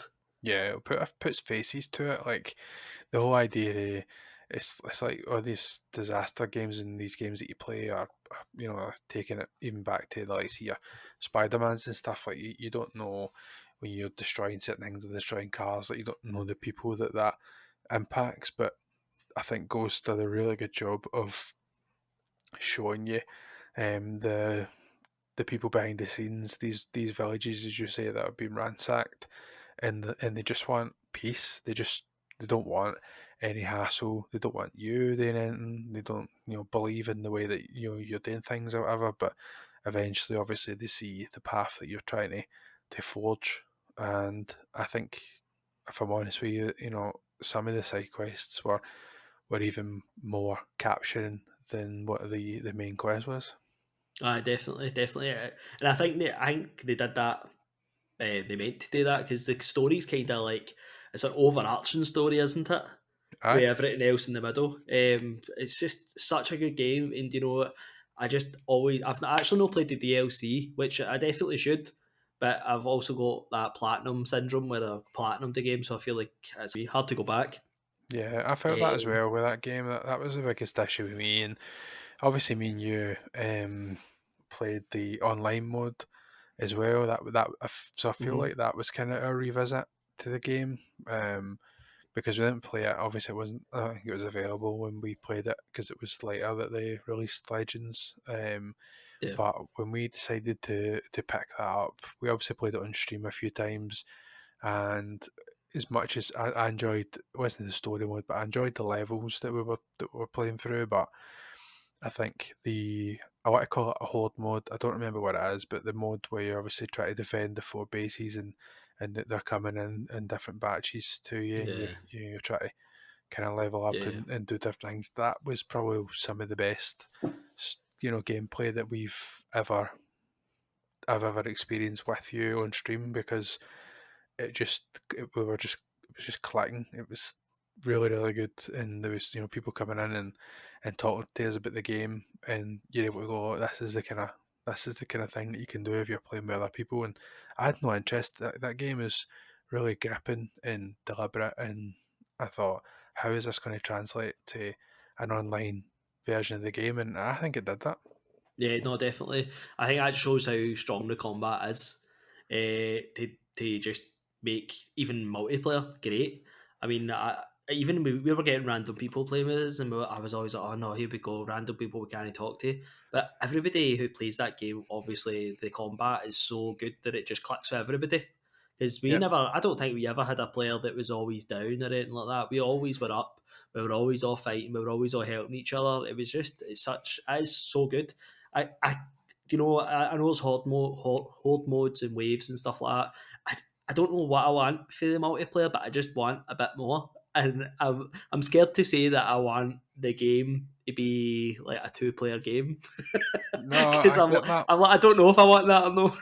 I get that. I just feel like when we played it, that was the most fun that we had. I think just the way that obviously I did enjoy the levels that we were doing, but I think that I don't know, I feel like that belonged more in the single player, because that's what we were used to. We put a lot of hours into that to get that trophy, to get that platinum trophy. So you're kind of used to taking on a base yourself, or taking on an area yourself. But when we started playing it as a 2 player game, it does handicap you a little, because it doesn't give you everything that you had in the Yeah, base game, because it's trying to be more deliberate in the classes and subclasses that you're doing. So I think it was just one of the games that I felt like you could get away with that more when you're doing the wave modes. And it was just something that you felt more kind of badass when you're doing that, because there was just so much going on. And as you say, you're clicking with people. Like, we have that way a few different games where you run into a randomer and it just doesn't click, but especially somebody that you can't even hear, yeah, which is really really good. It's just a really fond memory that I've got is of us playing that on stream. I think that's probably why I made the list, to be honest with you, because I couldn't know include it. I loved the base game as well, obviously, but just the 2 player element as well was really something else. I actually really wish that we had played that when one of our friends, Ryan, he eventually picked the game up, and I think it would have been really good to get more than just me and you playing it at yeah, one time. Having yeah, more than just us would have really sealed the deal, and it would have let you try some of the other characters and some of the other setups, probably more than the one that you'd have done trying to make sure that you're playing it at your best. And you can usually slack off a wee bit if you're playing with a couple of friends. You don't need to worry about people getting annoyed or anything like that. yeah. I think also I've just got a few other wee things I've wrote down here. Aye, man. I think the wee kind of side stuff that you do, the wee mini games, I just thought they were so good in this game. Like the writing the haikus, Aye, that was good. cutting the bamboo, and like chasing the wee fox. It just everything just melded so well in this world that it Aye. didn't feel like you were getting torn away to go into this stupid wee mini game. Everything just fitted so well Aye, it and was just peaceful always too, felt wasn't it? rewarding. Yeah, it was Aye. exactly that's exactly. See the haikus, like you couldn't go wrong with the haikus. Like it just gave you some words and you had to make a Aye. wee haiku. But it was always nice to make wee poems up and you make Aye. it, then he says it back to you and you're like, that's good, that's quite good. I Aye. like that. Then you got a headband or something like Aye. It was quite strange that I actually forgot about the other ones. I wrote a note about the foxes and stuff. To be honest, I'd went the kind of negative route a wee bit, where it was, I felt like, in terms of the platinum, you had to go and collect all the other foxes and stuff. It was a lot of other things to do when you'd already done a lot of the unlocking of the map, because that. Yeah, you had to when we did the first area, we literally walked around the entire bit and unlocked it all. I can't remember. I think you had to capture certain things or do certain stuff to unlock the map or remove the fogger wall, Yeah, but I you can't didn't remember have actually what it was. have like full sight. I think you needed to capture all the bases, and then Mm. that would release it. I'm not entirely sure, but Mm-hmm. on the first element, it was really just that kind of grid based stuff where you're going back and forward and you're just getting absolutely everything. And I did enjoy the wee mini games. A lot of them were just kind of therapeutic. It did obviously you can kind of criticize a wee bit where you're chasing these foxes and cutting this bamboo and something major's happening, across the other side of the map. You know what I mean? But it's still really good, and everybody needs a bath, mate. Do you know what I mean? Oh, that's it. That was all. Everybody needs a bit of downtime, don't they? Aye, definitely, definitely. So, do you have any other ones? Because I don't have too much more to add on Ghost. Just two wee things. Yep. I think the clothes and the masks and stuff like that. I think Oh, it's aye, some of the best. Like your guy always looks kick ass, aye, like constantly. Doesn't matter what you're wearing. You could just be wearing a pure like done in straw hat, but somehow your wee guy just looks amazing. aye. It's the combinations. uh, Also, the last thing was the naming your horse right at the start. I thought that Yeah, was such a nice touch yep, because I'm not doing spoilers, but yep. you just that's familiarity with your Aye, it's the horse bond in and it. It's the bond that you having a can name. strike. Yep, exactly. And your wee guy's always saying. So mine was, I think it was Nobu. I think I didn't Mhm. look it up, but I thought it was Nobu. And every time he jumps up, oh, good girl, Nobu, or that was it constantly. And I was like, oh, it's just like Roach and Witcher. It just gives you that constantly saying the name, constantly like, oh, this is mine. This is Aye. my thing. Me and him's got a bond. I mean, her's got a bond. It's just that was also something else to have a noble steed. But yeah, that's about it. That's about it for Ghost of Tsushima for me. Awesome. Up next That, then. that was that was fantastic. If Bayface had to say number It six, was by the so way. good, but I never really anticipated let's that would let's hope happen. the rest of it goes the I same. know, I know. I think I mean it could happen. I know that we'll have similar games for the rest of them, but I think knowing, like in particular, knowing what my number 4 is, I think you'd maybe have it a wee bit higher. But aye, it's a good kind of flow a conversation. But I think for the rest of them, we probably both have the games, so it's maybe just a case of we do the same again, but say that it's on your list, but nowhere. Yeah, yeah, That kind of yeah. thing. But anyway, what's next? Number five. Halfway there. Let's uh let's hear it, mate. Number 5. So number five is Star Wars Jedi Fallen Order, Jedi Jaden. Fallen Order. I've got that. I don't have Jaden Fallen Order, but I do have Fallen Order on the This is a list. sequel. Never played So that. Star Wars Jedi Fallen Order came out on 15th of November 2019 by EA Respawn. Mhm. So I think Star Wars Jedi Fallen Order is probably one of the best Star Wars games out there. Absolutely. I think you I, could say it definitely is. I think, well, don't know about that. I just think that the gameplay in itself is just one of those things. Like, I've wrote in here Dark Souls esque. Like it was just Yeah, that it was very deliberate in how it wanted you to play the game. And you had the Souls element of the combat, but you had the exploration of the likes of an Uncharted game, where you're going from area to area, and it's just one of those things where you're in a certain zone, covered in enemies, or you're in a certain zone with like one enemy. Like you always have to have your wits about you. yeah. No, definitely. It's. I thought. When I first started playing it, I was like, "Oh, I'm no Dark Souls. This is a wee bit more Dark Souls than I would say Assassin's Creed was. Yeah, Assassin's Creed wasn't as hard as this. I felt like when you first started this game, I really struggled at the beginning, but it's definitely intentional because the longer you go on, the longer you get upgrades, the longer you just get more stuff to do with your lightsaber and your force powers. You actually start to like boss all the characters that maybe were giving you a wee bit of jip at the start. Aye, definitely. I think that's just there's a good variety of your move sets as much as you've only got the one weapon. You've still got a lot of variety in how you're using that for, as a starting point, and then obviously there's that the kind of leveling up system is pretty smooth in the different stuff that you're able to unlock.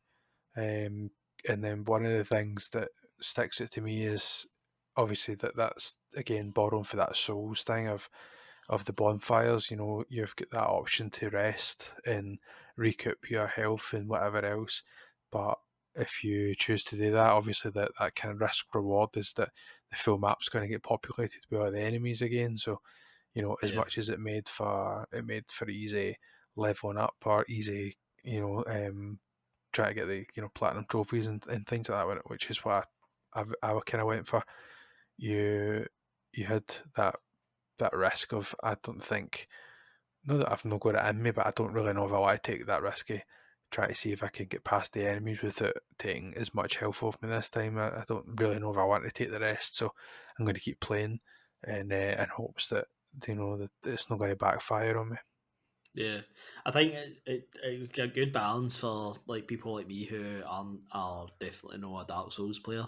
Like even if you died, like you just make run straight back to that enemy and hit them once, and that's it. All your stuff's back. I think Hmm. it was never too hard. It was never egregious. Yeah, I was never a time that I lost all my stuff completely. I don't even know if that was possible because that just shows you how much it was easy to get your stuff back. Yeah. It was the combat was perfect actually. The longer you play it, as I said, it didn't gel with me at the start, but the longer you play it, it started to gel with me. And I think taking the wee bits for Dark Souls, and make a Dark Souls light, if you like, actually, it's really good. It's really good in the game, No, and definitely. I greatly love it. Yeah, 100%. I think though, it's not all good. I mean, I obviously did place a wee bit higher, and on my list, I wouldn't say where just yet, but I think in terms of the negatives, if you want to call it that, I would say exploring wasn't always as straightforward as what it could have been. Especially when you try to revisit some of these areas. Mhm. Trying to get the platinum trophy. I completed the game and then was going back and just doing a couple of the different things that you had to do. And some of them was to collect certain plants for the for your ship and unlock certain items and or complete beat certain bosses. One of the worst trophies I think I'd say would be the fact you had to 100% every map, and those maps were just no the best to No, be able to the maps actually are look at. terrible. Maps are absolutely Uh, terrible. so then obviously you're in a map, you try to rotate it and go I can't even see where I am. Never mind where I'm supposed to go or where I've unlocked or not unlocked. So Yeah, I think yeah. if we were to be completely fair and mention these the kind of negative side, that's where I would maybe stop and start. Other than the the Wookiees, that's definitely on the Oh, aye. Oh my that's god, they're definitely on the terrible. downs.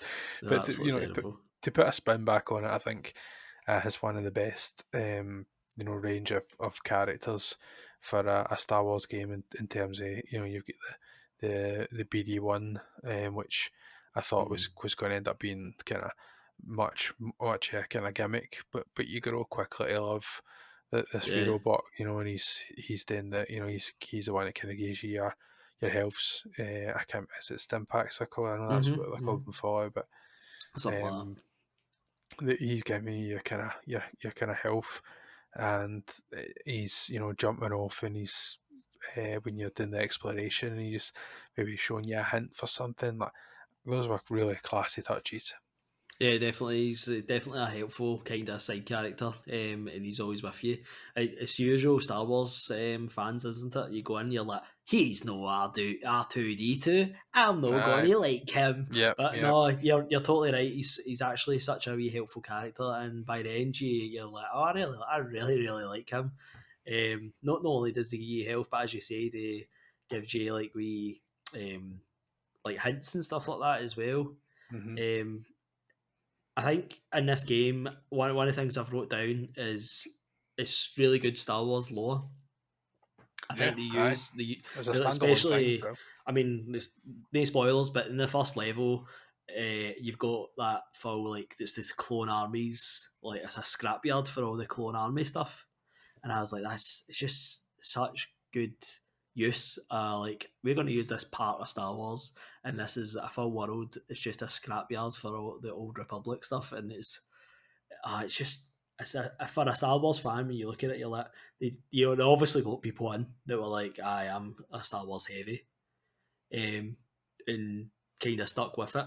And it's really good. And the full game, I mean, I can't go into spoilers and stuff like that, and I don't want to go No, into like the other stuff, but it's good for a Star Wars fan. I would say definitely. It's not a game that I don't go on my arms crossed and like, it's a Star Wars game. I don't know if I like this and I like this, but no, the use was the use of actual the things in Star Wars for the lore and everything was I would say was really good. yeah, I'm not completely the opposite. I'm not as big a fan. I didn't really know much about the Clone Wars fully. Like, obviously, I'd seen the main films and you kind of get the gist of it, but you don't quite get the flavour for it. Is what is what you maybe get from, especially like from this game. Um, some of the stuff because I hadn't seen like the kind of Clone Wars like cartoons and all these things. I hadn't seen any of that stuff. I'd just really seen the base films. I don't think I really knew a lot of that stuff. So even like that first planet and what you're speaking about is the early stuff. Like I didn't really put two and two together and think that that's what that was. I know the way the rest of the story goes, but I just think it's one of the games that you could play if you were a Star Wars fan or not, but it's really going to click with you if you are, especially the whole the the the lightsaber kind of stuff as well. I think it's Yep. just it's the way that feels.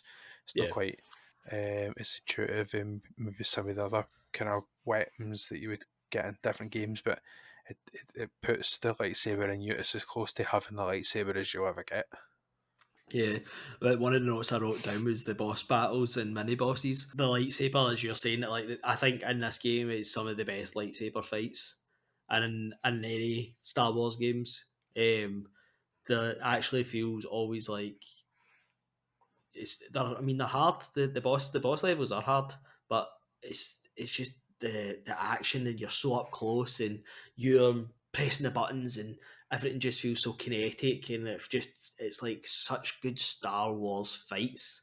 You want and sometimes you don't get that in the movies. Sometimes it never looks as good or they just don't go into as much like action, but this is Hmm. just like proper two lightsabers bashing together, and it's just great. It's so good. Aye, definitely. It makes you feel like you're kind of living in those movie moments that you've spent, your childhood or that watching. Yeah, I think one thing that you said at the start, like this is definitely this is the Uncharted of the Star Wars games, like Yeah. 100%. I mean, even that first level is the bit with the train that they've literally ripped right out of Uncharted 2, literally Aye, ripped right out it, aye, and I would have been like, you shouldn't have did that, but the rest of the game, I'm like, this is like, oh, Uncharted is good. We're just going to copy that but use it in Star Wars, and do you know what? They absolutely knocked it out of the park. yeah, yeah, 100%. It's crazy. I don't really think. Obviously, I really enjoy Star Wars, and I'd love to play the game again. It's that platinum fever where you've got the platinum trophy. So why am I replaying it?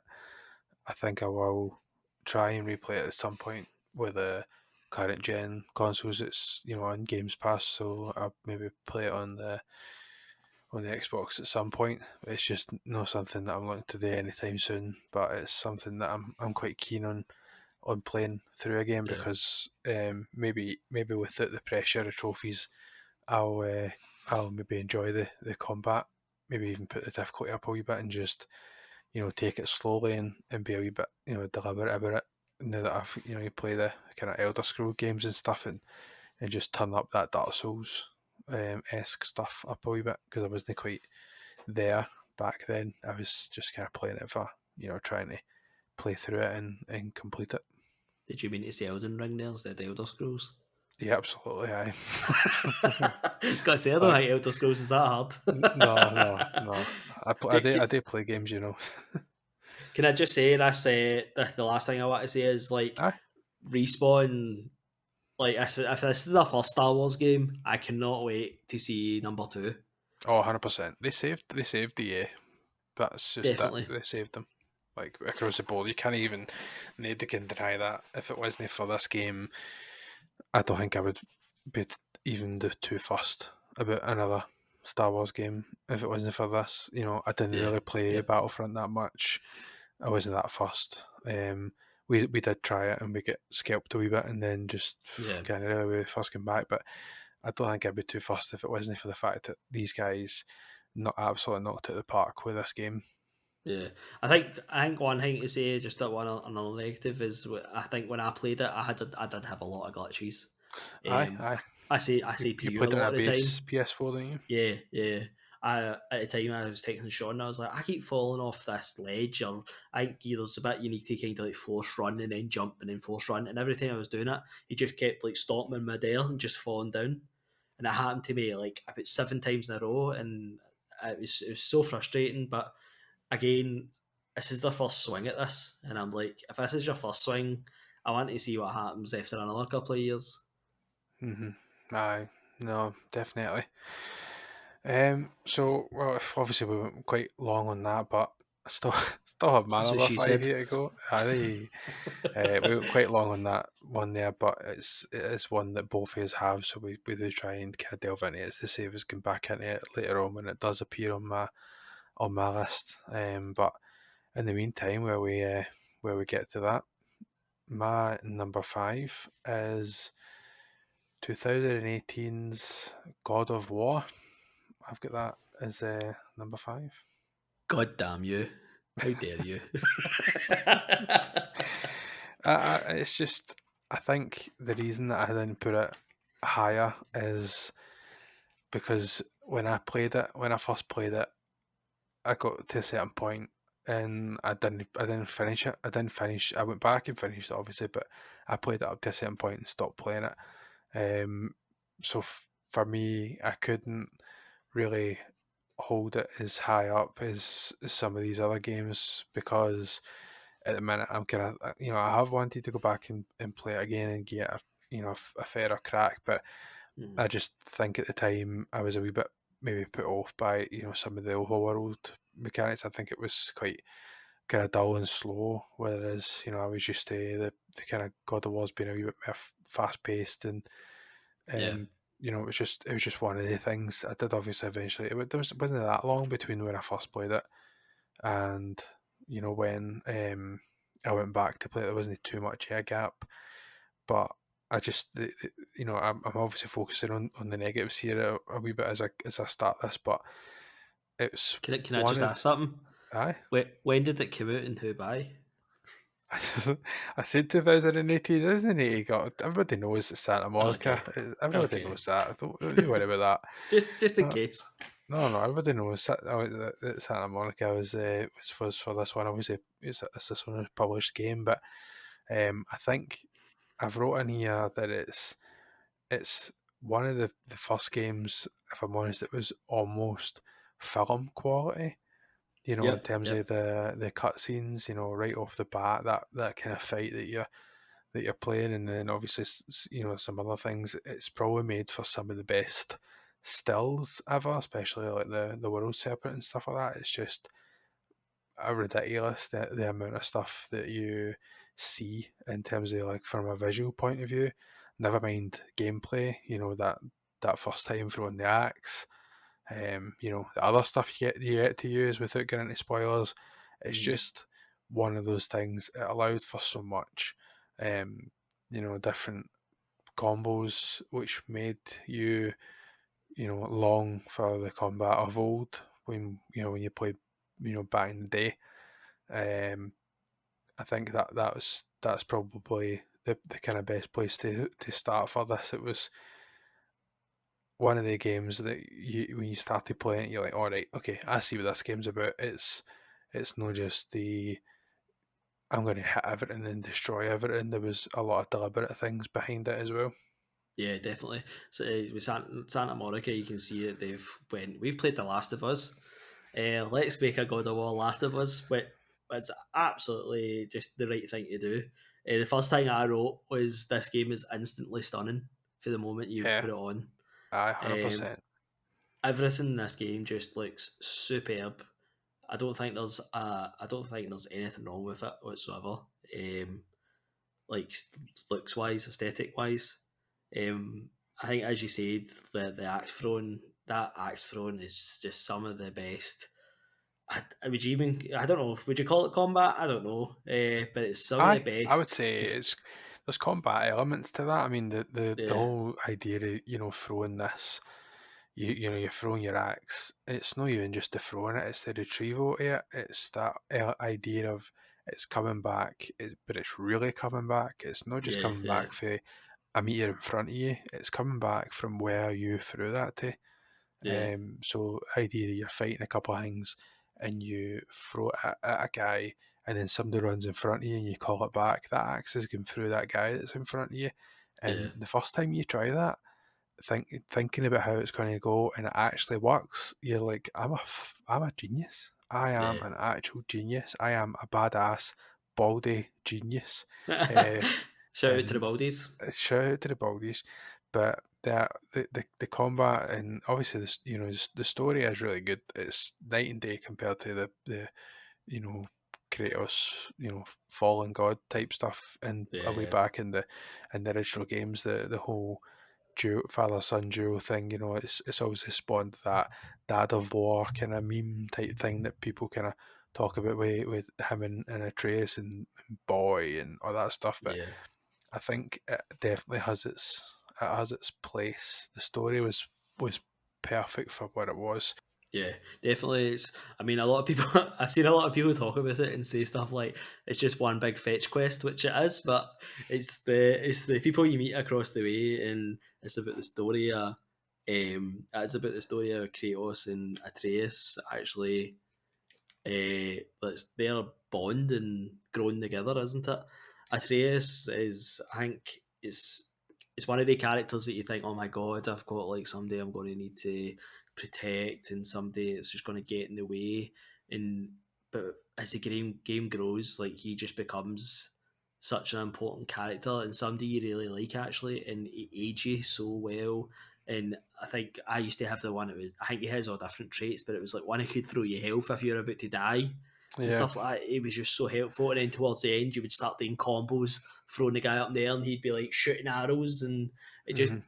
by the end, you're just like this wee man is like he's amazing to have as a companion, and Yeah. you just don't I one even of the need to best. worry about him. You don't need to worry Aye. about him. He's there and he will help and he is helping. Aye. Which is such a great companion for a game because we all know game companions can be an absolute pain in the arse. Yeah. Aye. Um, Some of them can just usually, be there just for the sake of it. usually, sometimes they're just sponges and they Hmm. don't even do anything, or else they end up dying and you don't need to pick up all their stuff and cut it back yourself.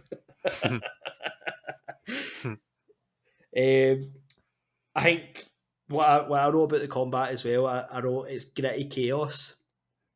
I think, as you said, the game is quite slow because you don't. It's Kratos a big guy, so he just kind of like stomps about when you're just kind of looking at everything and you're just taking everything in as you're walking past all the level and stuff like that, which is it's a good thing because it's stunning.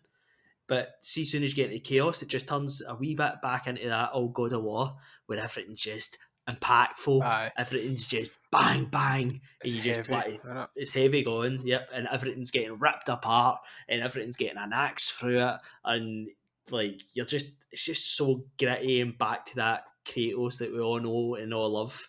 Well, I don't know if you loved him before, but I always liked Kratos. I always just thought he was Aye. a big baldy badass, which goes up in my book nowadays. Of Eh, course, of course. I think also to mention Mimir. Oh yeah, definitely have that written down as well. I think I will hit in spoiler territory, but I just feel like you can't mention Mimir because he is another companion in this. That again, you're like another companion. You've already got one companion with you all the time. You're going to have another one, but Yeah, Mimir also Scottish. Can I yeah, just say? yeah. Shout out. So shout out for the Scottish.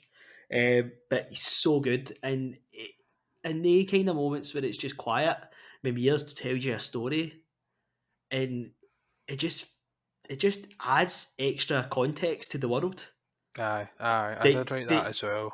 that you maybe didn't get. Because Hmm. I mean, I don't really know much about Norse mythology and stuff like that. But he actually probably taught me a lot during that game. I mean, I don't know if it's real Norse mythology. I don't know if it's Santa Monica's Norse mythology. I Oh, think I God's think sake, tongue regardless, twister. it's one of those things that you obviously you have a certain you know amount of that story that you can glean from just the combat or the direct story of the information that you get. But any of the bits that that you're going to miss, is a lot of people have probably heard in different people's reviews or comments and things.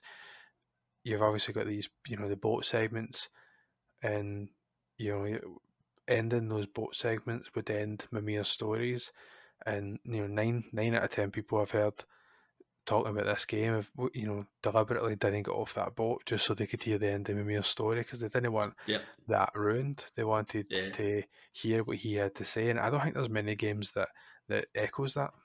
No. Do you know what was also great about that? Was even if you got off the boat and you got back on, he would start the story again. No, I don't even think it was the full story. I think he started where he left off, maybe like a sentence or so, two before. Yeah, So it was so good and dynamic that way that you just never missed it. But I think I was the same. I was that person that was be sit beside the show like, no, when you go Mumia, just finish your story. you take your I'm time. listening. I take The your world time. can wait. Aye. Um, I don't really Way have more. much else to. I don't really have much else to say apart from just feeling like a badass. Aye, Kratos is just that Sony character that he's I probably a wee bit like Master Chief and with Xbox. He's just that character that doesn't matter what's happening. We can get absolute mauled and battered, but you're just like I'm still Kratos and I am going to batter everyone. aye. I, Everyone and I, everything. I don't think there's many characters that I've ever feel like when I play a game like that, any game, you just feel like you are just a mountain of a man, Yeah, and I just that's about it really for me for yeah. God of War. No, I think that's Fantastic game.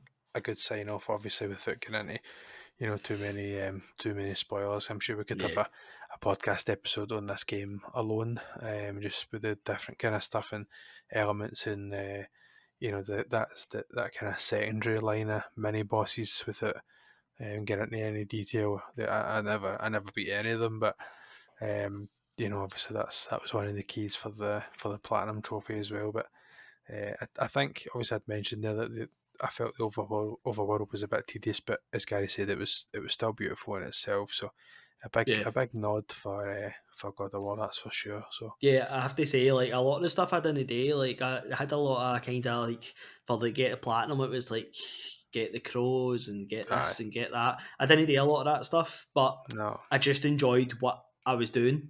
yeah, That was just fluff if you wanted it. I was extra aye, fluff, but I just didn't do much of that, and I just kind of did the story, and it was still very high in my top 10 list, which speaks volumes. yeah, definitely. Again, there's once we get to the end of it, we can maybe have a discussion about why mine didn't appear quite as high. But I just felt having that kind of stop start nature, it just fell a few places. Although it's contradicted by whatever game's up next. But if I'm being honest, but anyway, let's say. let's move on. Number 4. 4. We're on the home stretch now, Gary. So, what's your 4, mate? So my number 4 is Resident Evil 2. Oh, nice. One I haven't played actually. Yeah. I was between this and Resident Evil 4. No 4. Resident Evil 7. But Resident Evil 2, I think, is such a good horror game. It is the remake, obviously, on top of it. It is fantastic. It is such a creepy game. It's, you know, all my games, this is the one I've wrote the least notes about. But in my mind, it was one of the first ones that I was like, that's got to be my top 10, which Aye. I think speaks volumes. I don't think there's too much you can say about a Resident Evil game that people wouldn't know or feel about, because Yeah. it's just an RE game. It's just what it is, isn't it? Yeah, I think what I like about Resident Evil 2 is it's kind of back to basics because it's obviously an earlier game, so it was all kind of just like zombies and there's a few wee extra monsters, but it's no crazy. I think as Resident Evil goes on, it starts to get more mental way with the monsters, and it starts to turn into like the big black like liquid monsters and stuff like that. That's when I start to go a wee bit like, I don't know if I'm into this. Yeah. But Resident Evil 2 it looks absolutely perfect. Takes place in a police station. Looks absolutely beautiful. Everything, the detail. I didn't play Resident Evil 2, the first version. I was too wee at that time. But I was playing this, and my brother-in-law was in my house at the time, and he was like, "This is just such a good like detail to detail like remake." But obviously, they've took it and ran with it a wee bit. Yeah. Um, there's great puzzles in this game. I think it's such a haunting game as well that when you're trying to do a puzzle, you don't know if something's coming to get you. Yeah. Aye. So it's a true survival game as well. I mean, you've hardly got any bullets. It's your usual Resident Evils. You start to run out of bullets, but you get better weapons, and it's kind of that risk reward. Like, do I take the better weapon with the better ammo? But I've hardly got any ammo. It's that thing. I think one thing you need to talk about, and I don't know if it's a spoiler or no, but you just need to talk about it because it's a part of the game. You've always got this presence that always follows you around in the game, which Mhm. was, I don't think that was in the original, but they put it in this. He's Mr. X, and it's this big, massive, like 9 foot guy who just walks about in a trench coat, and it doesn't matter where you are in the map, he can follow you. And all you hear is foot. You just hear boom, boom, boom, boom. You're like, oh no, he's coming. So you could Oh be in no. could be in the middle of a puzzle. You could be in the middle of fighting another zombie, and all you hear is boom, boom, boom, coming to get you. It's such a anxiety inducing part of the game, but it's like it's so good because it just heightens that tension, whatever you're doing at the time. Mhm. Um, it's a good game. It's definitely one I would tell everybody to try, even if you've got a wee incline to play horror. I think this for the stuff that they've remade and retuned, it's definitely better than what it ever was. I think Resident Evil games you used to see when you're pointing your gun and stuff like that, you'd have to stop for that survival, so you would stop dead and it to shoot.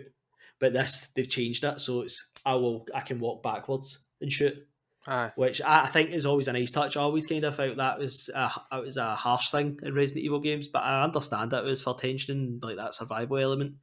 But I think everything they put in this game just is such a honestly, I couldn't recommend this game enough. If you've ever got this wee incline to play horror, this is the horror game you should play in my books. I think that for Resident Evil games, like even if you're not the biggest horror fan, I think there's enough in them that you could probably find one of the games that would suit you or would be for you. Obviously, I started this year. Or was it last year? I did the Resident Evil games it was last year for streaming, and 7 was the first Resident Evil game I've ever played. And obviously there was those other monsters and stuff in 2 as a game that I think eventually get to. But I just feel like the diary games, you have a different like approach to each one of them. They do stand alone Yeah, as much as definitely. they're a sequel. So I can see why any of them would feature on your list. That's for sure. Yeah, I think the good thing about two is because it's a PlayStation, you feel so like suffocated into this wee narrow paths. Like there's no there's no anywhere you can really go. I felt like with RE7 you could always maybe like run and try to Yeah, find another part of the house and stuff like that. But in RE2 it's so claustrophobic and there's there's nowhere to go, and it just heightens the tension for that. And it's such a creepy set piece, and the police station itself is actually a character, because it just has so much, as I say, tension, and there's always something gruesome in the next corner, and you just don't know what's next. And yeah, it's great. I love a good Resident Evil. And two, I think four is probably my favourite actually. I can't wait until they make the remake of that.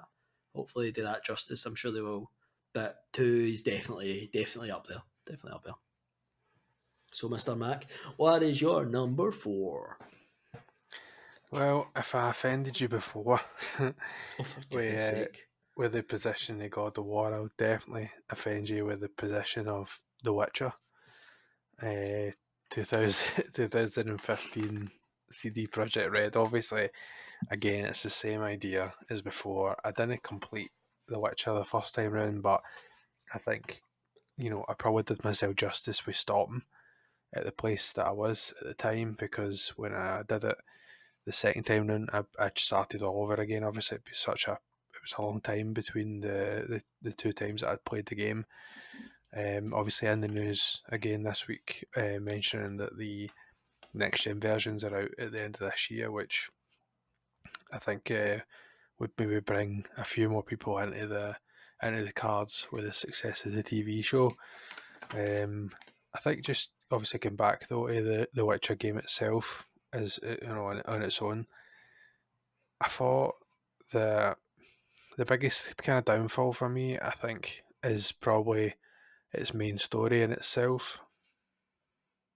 I think the idea that you you obviously have to play, you're playing the main story and you go through that kind of main path of trying to, the whole thing circling around City, who's another character in the game, and you're trying to kind of find, try to find information or whatever. But I think it's bolstered really, really heavily by the side quests in the game. That I think that's probably its biggest crutch is the different side quests, and coupled with that is probably, or amongst that is some of the best elements in the hunting side of it. Trying to get the different hunts. Yep. Try to do the investigation kind of side, speaking to different people, try to find where the bit, these different animals are, if you want to call them animals, but these different things are hiding in that. Um, that was probably the kind of biggest element of that game that, as much as the main story I didn't feel was up to snuff. I think the side quests are the thing that maybe opens the game up. I mean, there's plenty of them, obviously, but I think it opens it to be, some of the best. I don't know, some of the best gameplay that you'll probably come across. Yeah, definitely. Again, I think with Witcher is another. It's just a huge overall arching story, isn't it? With the city Aye, stuff, yeah, that's just to get you here. Here, you go over this place, go over that place, but here's about 150 different things in yeah, between. I totally agree with you. I think the side quests are some of the best side quests in maybe any game. Actually, um, the monster hunts, especially, they just see the way that you have to actually investigate the monster hunts. It's not just a case of go and kill this monster, which a lot of games would do, like a bounty mission. But this is like, this is where this monster's killed these people, so you need to go investigate that, right? he's killed him this way. What kind of monster could that be? Hold on, I'm going to need to try and investigate this a wee bit more. It Mhm. actually it it makes you understand the world more and understand the monsters. And sometimes the monsters actually might not even be the bad guys in the situation as well, which is so good in some of the side quests. And you actually left with a wee bit of a conundrum. You know, you're Yeah. like, do I kill this monster that was only protecting its lair because it has eggs, or do I just leave it and it might Mhm. kill more people? You know, and I think Witcher was great for that. It's such a dynamic game that leaves you kind of wondering, did I always do the right thing? Yeah, definitely. I think, I've wrote on here, a few things. Obviously, more hunts would also make the game, and I think the idea of that, to be honest with you, I felt like it was next gen before it was actually before next gen was even a thing. I think it completely took everybody by surprise. Yep. The whole idea of this game, it was, you know, it, Skyrim 2.0 for all intents and purposes, but it cut out all the stuff that makes, it's maybe becomes a wee bit tedious in Skyrim. When I first played The Witcher, because of the way that I approach games like Skyrim, I really struggled with the combat.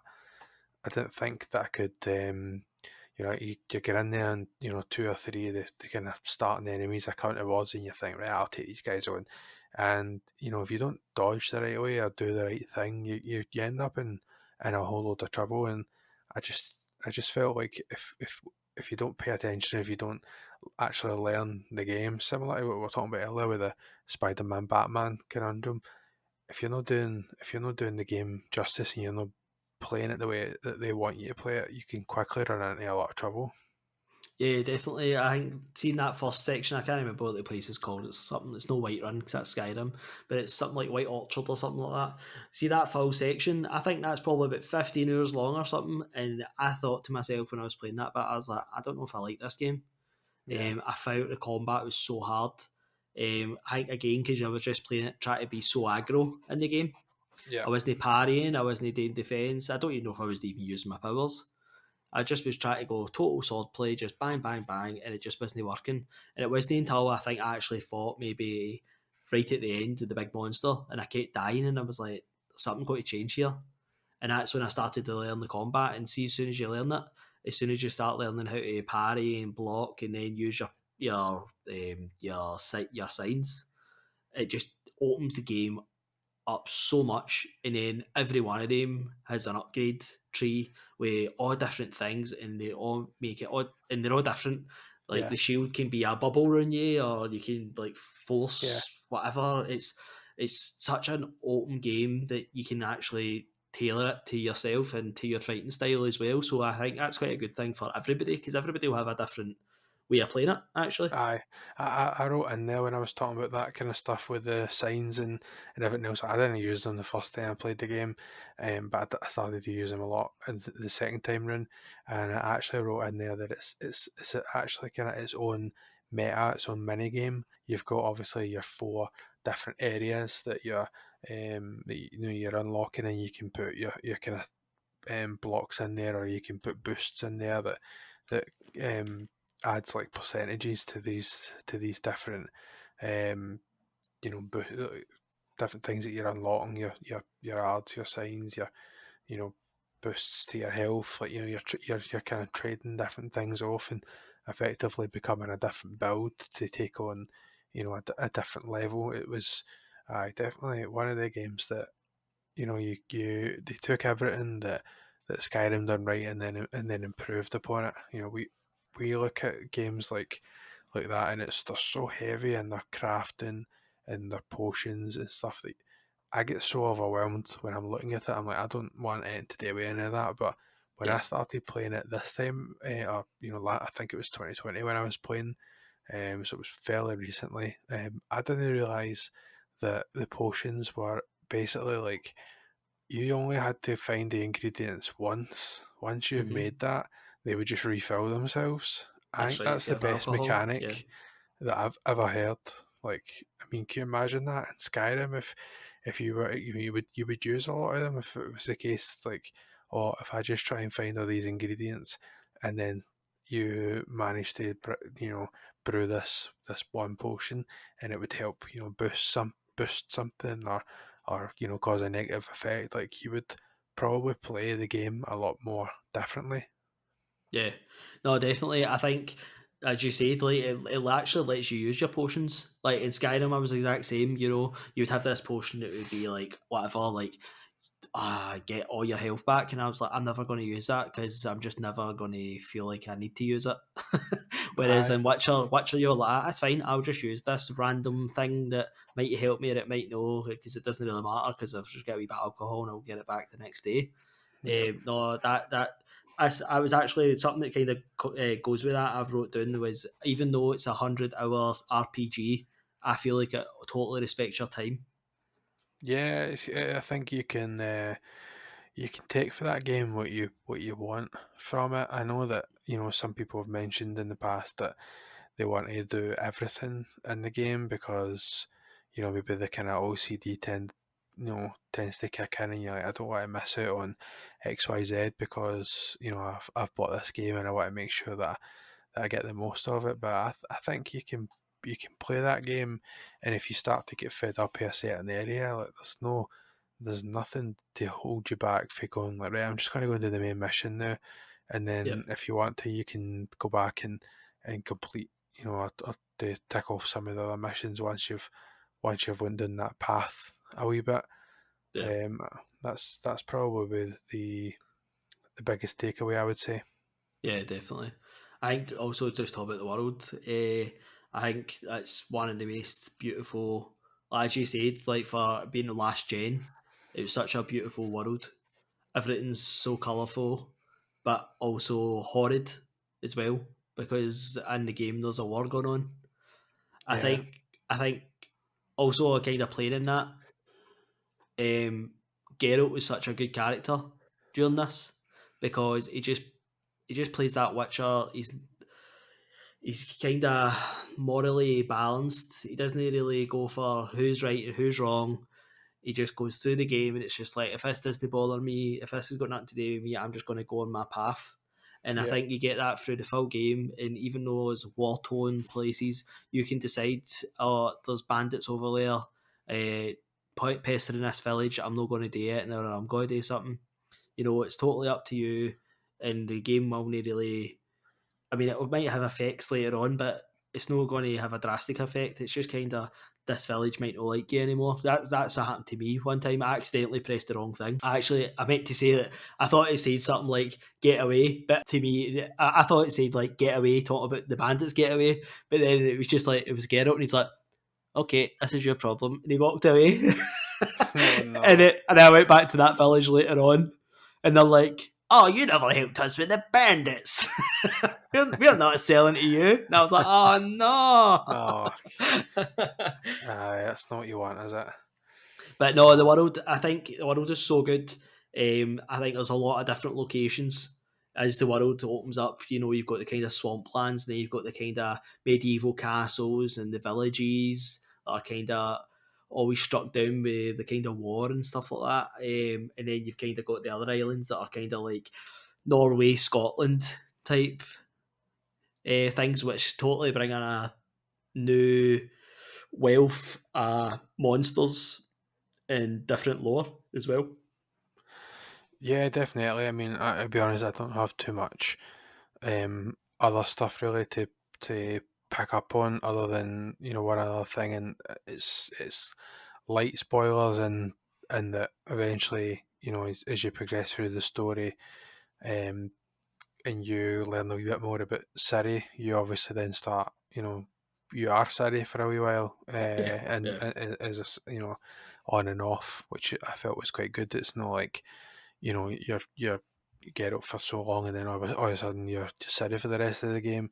I felt like those elements that you play as her, they're never overstayed. It's always just for as long as you need it to be, Mhm. and obviously it's like trimmed down compared to how you are as Geralt, which I also really enjoyed because it kind of meant that you weren't doubling up on some of the systems and mechanics that you played on the first one, and then obviously had your own unique kind of ability and that kind of that phase dodge type thing, and it just, I don't know, it's just seemed to be the kind of game changer that we didn't really see coming, Yeah. in that sense. Yeah, I think see the first time I ever played it, I was like, I don't want to play Siri. Like, stop making me go with Siri. Like, why do you Mm. keep doing this to me? Because she's pretty weak at the start, but without going into spoilers, she gets powers as she goes on. And see, by the end, I'm like, "Ah, give me Siri, give me her. Aye, let me keep going her. aye, She's honors. brilliant. No, definitely. The only other things I would say is I think the music is absolutely amazing in this game. I've not really talked about music in other games, but in this game, it's just it just goes so well with the game. Every time you're in a combat, it goes you know, and Aye. it just hits so it's just perfect, absolutely perfect. Whoever did the music for this is just fantastic, and I think it just definitely needs to be said that the music is just as good, if no better than the game. Away you go.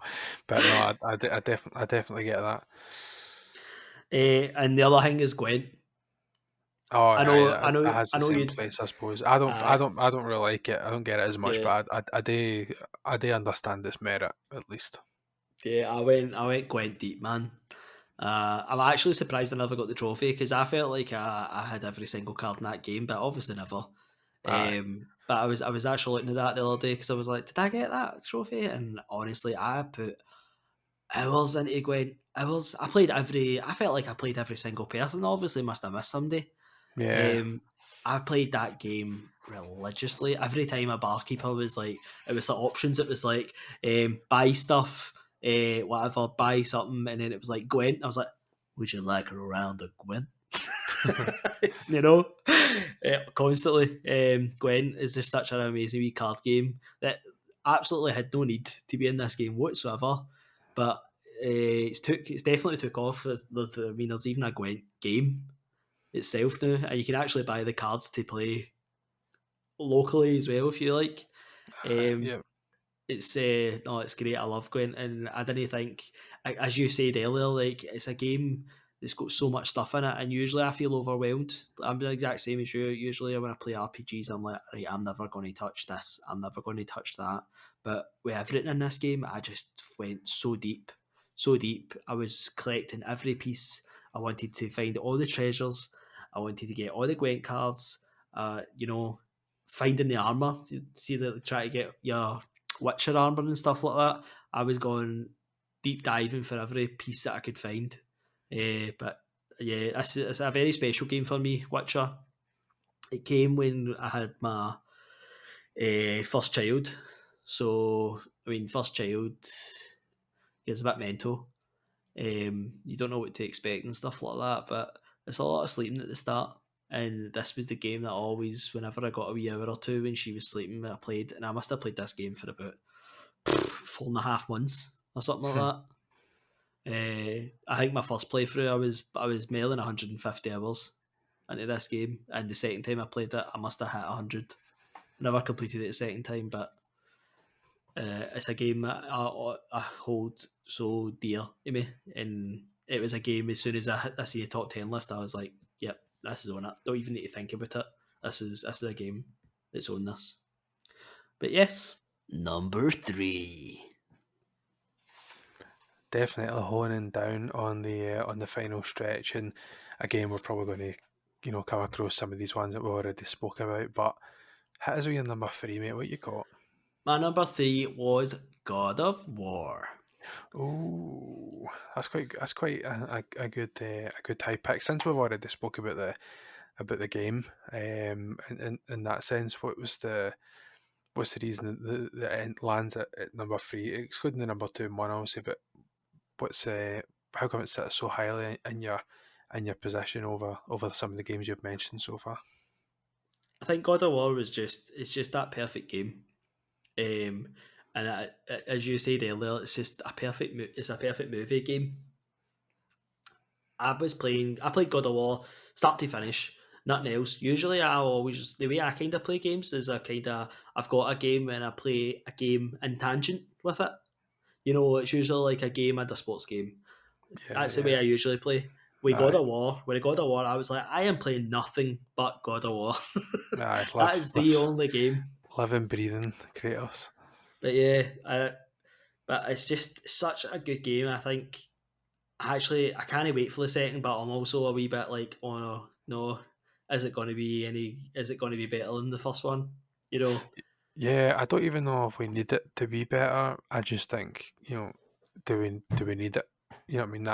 Yeah, yeah, no. That's probably the biggest thing. It's kind of that Last of Us thing, isn't it? Like Last of Us One was such a good game, and Last of Us Two. I mean, personally, I didn't think so. Did they live up to the hype? Yeah, God of War, my number three. So over to you, Mr. Mac. Well, number three for me is it was actually Star Wars Fallen Order. I had that number three that really high up, just purely because it was one of the games that, obviously I played through it, and Star Wars for me, growing up, I wasn't really, too fussed with Star Wars and stuff like that. One of my friends was a wee bit more so, and we just kind of played some of the games, but we never watched them. I didn't think that. Me and him never really watched any films or anything like that. We watched, a couple of kind of older films, but we never watched anything like that. And my family were never too fussed about, Star Wars and stuff. So I didn't really connect with it until like a later age. But in terms of games, when this game came out, and I played it over the Christmas break, the year that it came out, and when I finished it, I was like, I'm going to go for this. I'm going to go for this platinum, and it took me another 12, 13 hours to go for that platinum trophy. But if somebody was to ask me off the top of my head, what's the platinum you enjoyed the most, but was a tedious, grind, it's 100% Star Wars Fallen Order. So I think that in itself is probably the reason why it's so high up on my list. Yeah, I always remember because me and you were kind of playing at the exact same time, and you kept messaging me going like, I absolutely love this game. And it was funny because I'm the Star Wars nut here. Like, why am I not enjoying this as much as you? But it's just the way it is, isn't it? Some games Aye. just speak to you more than others. But no, I remember you also talked about the platinum as well because I was like, maybe I should go for it. I was a wee bit behind you, like well playing at the same time, but I just was obviously going slower. And you're like, so I finished it, and I probably got 12 hours later, and I was like, I'm out. Aye. It was just that map one that was a killer because you had to try and like It was a unlock pain. 100%. It wasn't great. That's got But to be one of the worst trophies like ever. Like yeah, it's just not a trophies nice like that. one. Definitely. I don't really like that one. It wasn't the best, but I will say though that they did a really good job of the map and explaining that they broke the percentages down into sub areas of a given Yeah, map. So every area, just say every map was 6 areas. Like each one of them had its own percentage to aim for, so you could just visit a planet and look and see, right, okay, I've got, two areas at 100%, and then you can kind of split it up that way. So I think there's ways and means on how to break that time down, whether you're playing it for a couple of hours and you're like, right, okay, I'm going to 100% this planet tonight, and then, you can come back to it another time. But aye, Star Wars Fallen Order, that's my number three. do you know one thing I always think is good with like Star Wars games that I think you don't really get with a lot of other games is you've got Star Wars game can lead into I'm going down a Star Wars tangent. Yeah. You just start going down the movies, and then you're like, I'm just going to go TV series, and you just start going Star Wars daft, which is it's so good to just have that accompanying stuff to go with it. But yeah, that's a good number three. Number two. This is where the heavy hitters land, Mr. Oh, Gary Moore. So that's I'm really, really interested. I mean, I think I know what it is already, but I'd like to hear it from the man himself. What you saying? toss a coin to your Witcher. Whoa. I thought Witcher I thought Wild that's what Hunt. it was. I thought that was where Yeah, it was going to land. To be yeah. honest with you, Gary sent me a wee snapshot preview, but his wee chubby fingers didn't cover the W that was sitting at number 2, so I did My wee see. W was sticking out. So I thought to myself, oh, there's The Witcher, so I kind of have an idea what his number 1 is, but I don't think there's too much for us to say much No, more I think about The I Witcher, mate. went quite deep in maybe Witcher.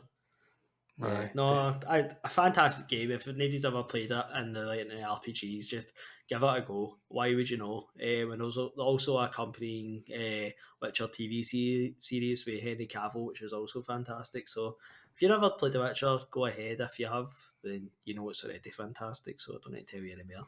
So yeah, Mr. definitely. Mac, what's your number 2? So number 2 for me, obviously you mentioned it earlier on. It is Spider-Man, but it's Spider-Man Miles Morales because I played that on the PS4, the PS4 Pro at the time, and I got it for Christmas.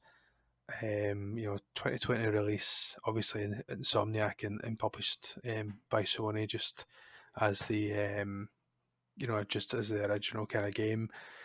Like I said, I know that it's a PS5 game at its core. It's been absolutely marketed as such. It was, fast loads and all that stuff. It's very much driven and aimed at people that had picked up their shiny new console, those who could get it early. But Mm-hmm. for me, you know, I wanted to play it, but at the time when it released, I wasn't quite ready for it, and I was so glad that I didn't pick it up until Christmas because for me it was the perfect Christmas game. Obviously it's that setting, that New Yeah. York Christmas feel, like it almost felt cold but warm at the same time. Like it's so lively and the passion that you could feel coming through that game. Like we won't obviously visit too much of the mechanics and stuff like that because it does basically echo what we were speaking about earlier. Although obviously it has its own touch, and the fact that Miles has a different power than what Spider-Man has. He has his bioelectricity and these finishing moves, these kind of flashy finishing moves, and it just fits the scene a lot more. You cut to that opening scene when he's walking through and he's got his beats headphones on and he's listening to his music, and he takes his headphones off and the music fades, but you can still slightly hear it because his headphones are just down by his ears. Like it's just that scene, that setting. You're like, this is, I don't know. It just felt like just such a classier version of what we know Spider-Man to be. Yeah, I'm actually glad you brought this up because this was a PS5 game for me. I waited, but this is a game that definitely would have been my list if I played it in PS4. I probably would have took it over the original Spider Man, as I said. I think the story is just much better. I think, Yeah, yeah, 100%. I mean, I summed it up by saying smaller package, but a big hitter. Less yeah, filler is what is the yep, kind of biggest yep, thing. Less filler, and I don't know. It didn't mess about. It goes straight to the point. It didn't make you do too many of the side quest stuffs. Obviously, you had to do for the platinum. You had to play the game a second time, but you could skip a lot of the cutscenes. Not all of them, but a lot of them. And if you put it on easy mode, you could blitz the second playthrough to get that trophy. So that's what I did. I actually remember, if it's any talking to anybody, I messaged Gary, I think on the day before New Year's Eve, I think it was, and I said, "Oh, like, I don't know if I'm going to go for this platinum because I need to play it again." And then, like the very next day, I messaged him going, "Ask me to get the platinum," yeah, yeah, yeah. It's because literally like 24 it hours later. Yeah, it was just, I just couldn't put it down. Like, obviously we spoke about it earlier, the swinging, and again, that's got its own certain cast of characters that fit in this game is perfectly. But it's just, I don't know. It's just one of the games that I would actually, honestly, I wouldn't feel out of place playing that game as my Christmas game. Every Christmas, booting that up and playing that again. I think I would. I'd probably enjoy trying to do that. Yeah, I think I said to you when after I played it, I was like, do you know, it's only so many times you can play Spider Man in Manhattan, and then you start to think this is going to get boring. But see, doing it in a festive period, it just totally made a difference. Like just the different weather and just the wee like lights on the lampposts and just the wee extra Christmas stuff. It just totally changed the full map, even though it was the same map, which is a bit strange to say, but it definitely helped the game in my eyes. And like I think that way, like they've obviously got the new Spider-Man coming out. I'm like what. I'm actually quite excited to see what they do with Manhattan now because I'm kind of like, well, you've kind of proved me wrong once. Like, what are you going to do next with it?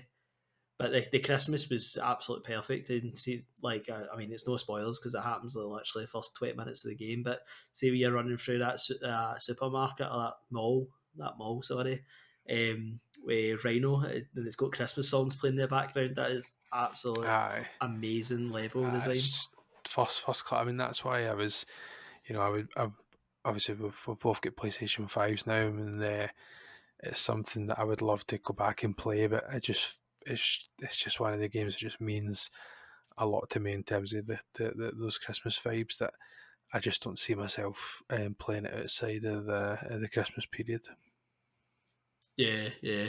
No, I know it's kind of one of the games, isn't it? I think it would be harder if you're in the middle of like summer and you're playing a game. I kind of felt that with Division One as well because that was kind of set at Christmas, and I always struggled. I think I did play that, and it was like April, and I was like looking outside, and I'm like, it's like gorgeous outside, and I'm sitting here playing a game. It's snow, Eh, you know. Aye, no, definitely. No, Spider Man Two is no Spider Man Two.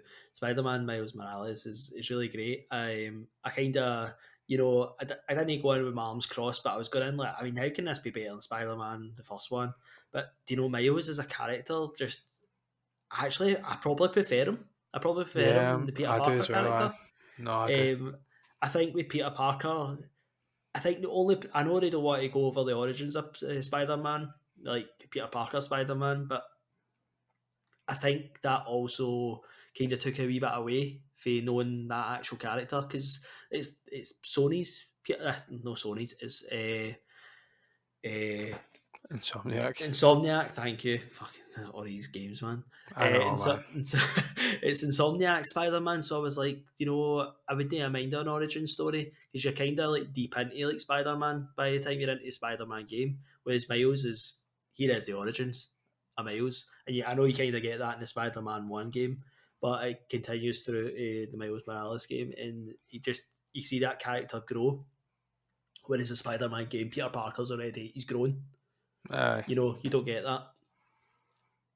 Yeah, definitely. I think that's the probably one of the biggest things is how was he going to play? How was he going to what was he going to feel like? How are you going to be where are you going to be both of them? Like how was Miles Morales going to work? And obviously the idea was Peter Parker was away on on holiday or whatever, and Miles Morales was filling in almost, and um, I think that those wee connections just made you feel a wee bit more attached to Miles because you wanted them to do well, Yeah. in that setting. So, aye, Miles Morales was my number two, and I think it I, I felt like it deserved a place on the list, and obviously high up there just purely because it was, I don't know, just such a kind of touching game as much as it was a really first class game to play.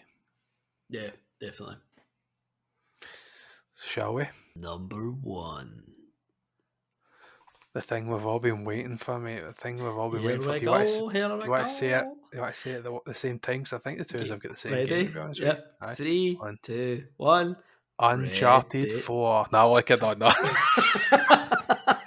No, I like thought it about to not. flip my mic. No, Red Dead Redemption 2, 100%, mate. Take it Thanks for away, man. ruining that. So, Red Dead Redemption 2, what do you say about this game? This game isn't even a game. This game is like life. Um, Although, like what I was talking about with like Kratos and like it being a movie game, this game I think transcends that. This game I played, and I was Arthur Morgan. I was Aye. playing his life. Mhm. There was points of this game that I just walked through deserts. I just walked or had a horse, and I wasn't even sprinting. I was just gallop. I was just slowly trotting right across it. I was just trying to take everything in. Yep. The world, Yeah. the world I, is so beautiful. And you go, I wrote that as well. Actually, just what the first thing I wrote down was could live in the open world forever. yep, And I think that they did a really good job of setting the scene and having like feeling like you're connected to the area that you're in at that time. Depending on obviously definitely, the idea is you've been forced to move to a different setup, a different area. You've been forced it, from where you were, previous to that, and you try to find a new place to set up, which brings you obviously to Valentine, which is by far probably my favourite city or town or setting in the game. I think it ticks all the boxes of that early, cowboy Wild life, if you want to West. call it. Yeah, That kind of, yeah, yeah, exactly, that Wild West. The bars, the different kind of things that's set up. I don't know. I just felt like that was one of the places that, if the full game was based,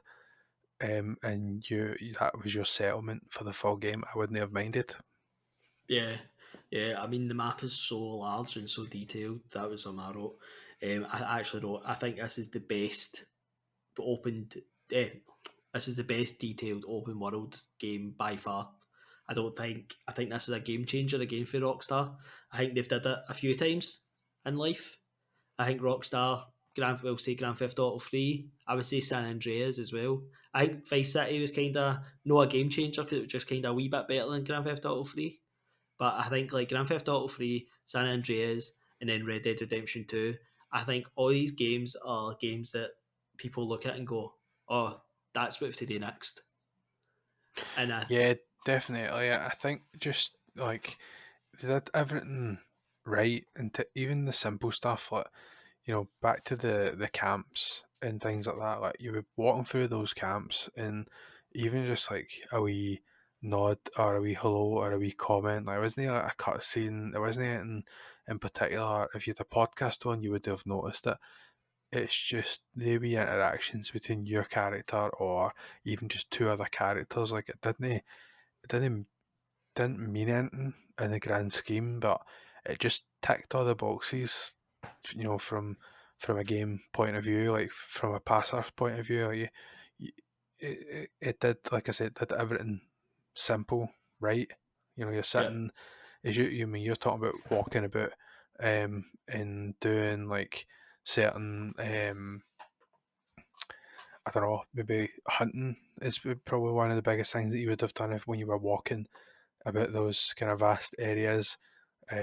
So if you're going about and doing your hunting, it's not even just as simple as, oh, I'm going to go and hunt this thing like in Far Cry. I'm going to go and do that. Like you're setting traps. You try to find out what the weak spots of those enemies are, which weapon works best. How to get that top star kill so that you can complete like there's a whole like game within a game with that, with the whole hunting side of the game, because you could be sitting there trying to hunt a rabbit, and you're putting just as much effort in trying to take on a rabbit as you would a full grown bear. yeah, definitely. There was a part up in the map. It was beside the snowy place. It was this forest, this nice kind of forest with mountains. And you know what? I think I must have spent easily about 20 hours in real life in that section. I just took a camp with me and I just went with my horse. And every time I would kill something, I would try and get 3 stars every time on the whatever I was hunting, deer or whatever. And I would take it back to the next settlement, which was probably a 20-minute journey, and then I would go straight back there again. I did this for hours and hours and hours. And as you said, it's a game in a game. It's this wee meta game inside it. It's what gun do I need to use? What bullets do I need to use?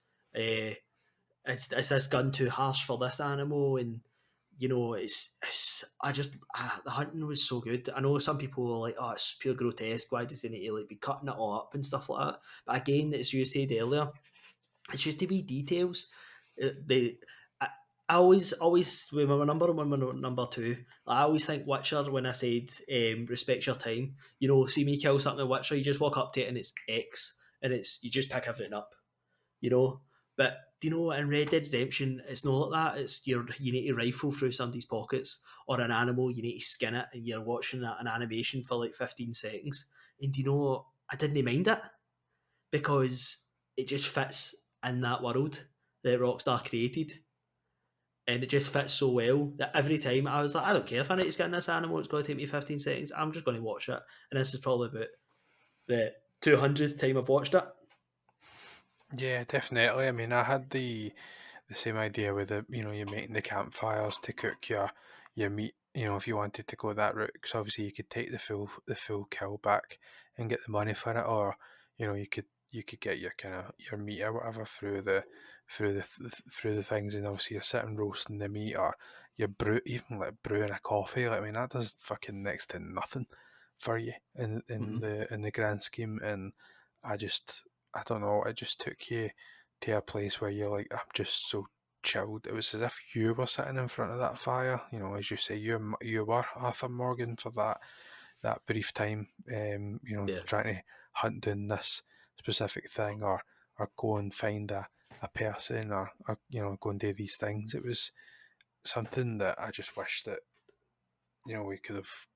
I don't know. We could have got a lot more of, in terms of the hunting side of things, or just the base game itself. I don't really want to touch on the story in any kind of way, if I'm honest with you, because I feel like if you haven't played this game, you really should go and play it.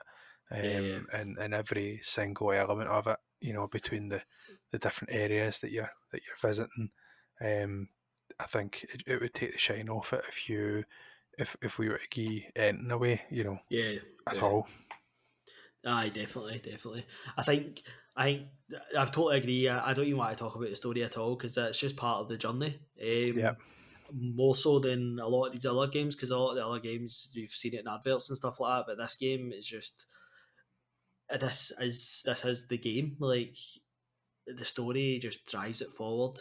I think also your top locations is some of these locations are some of the nicest things, the nicest games I've ever seen. I mean, have you ever heard that story that somebody took screenshots of this game and sent them to a news thing in America, and it was screenshots for the world, and they sent them there, and the guy won the contest, aye, aye, and it I was did, it was screenshots for Red aye, Dead Redemption 2 that he aye. sent in. It's I mean, that crazy. just that just shows you how much detail is in all these things. I wrote some down the snow. See, when you're up in the mountains in the snow, and you just hear the crunch, Aye, aye, and your guy, you need to wear a thick jacket. You can't just be wearing a t-shirt because your guy starts to get too cold and stuff aye. like that. I mean, the detail in that is fantastic, and it's RPG, but it's RPG light. Yeah, you don't need I to would, do I any would of this say stuff. I mean, we're no, you we're, don't need we're to. talking quite heavily into the hunting, because that's what the two of us enjoyed. We enjoyed Yeah, that slow paced side. We enjoyed that hunting. I yep, replayed the game just so I could do that kind of hunting side, and I eventually, like Gary, I never finished it. In yep, fact, I didn't get past the kind of that area, the Valentine area, because I spent so much time doing that hunting, because you're, as you say, you're going about and you're trying to look for stuff and try to see if there's anything that you can, is there a better place to go? Is there a better gun to use? yep, Should I be aiming this way? Should I be trying to use the dead sight? Like, you know, I just think that even just the feeling of the guns themselves, like even in the shop when you're like looking to buy a hmm gun, like the noise and the weight, like it was carried in every essence of it. They're putting the gun down on that counter, that metallic yep, sound as yep, it hits chinks that and wood. yep, chunk, It yep, was just, they didn't need to put that much into the game, but I was so glad that they actually did. And I was thinking about this morning, when I was trying to prepare for the podcast and that, I really, really, really do wish that we had tried again with the online side of things in terms of playing, as two people playing it. Because it just seemed to be that any time we played solo, we'd, get kind of set about by the There was other. a lot of griefing.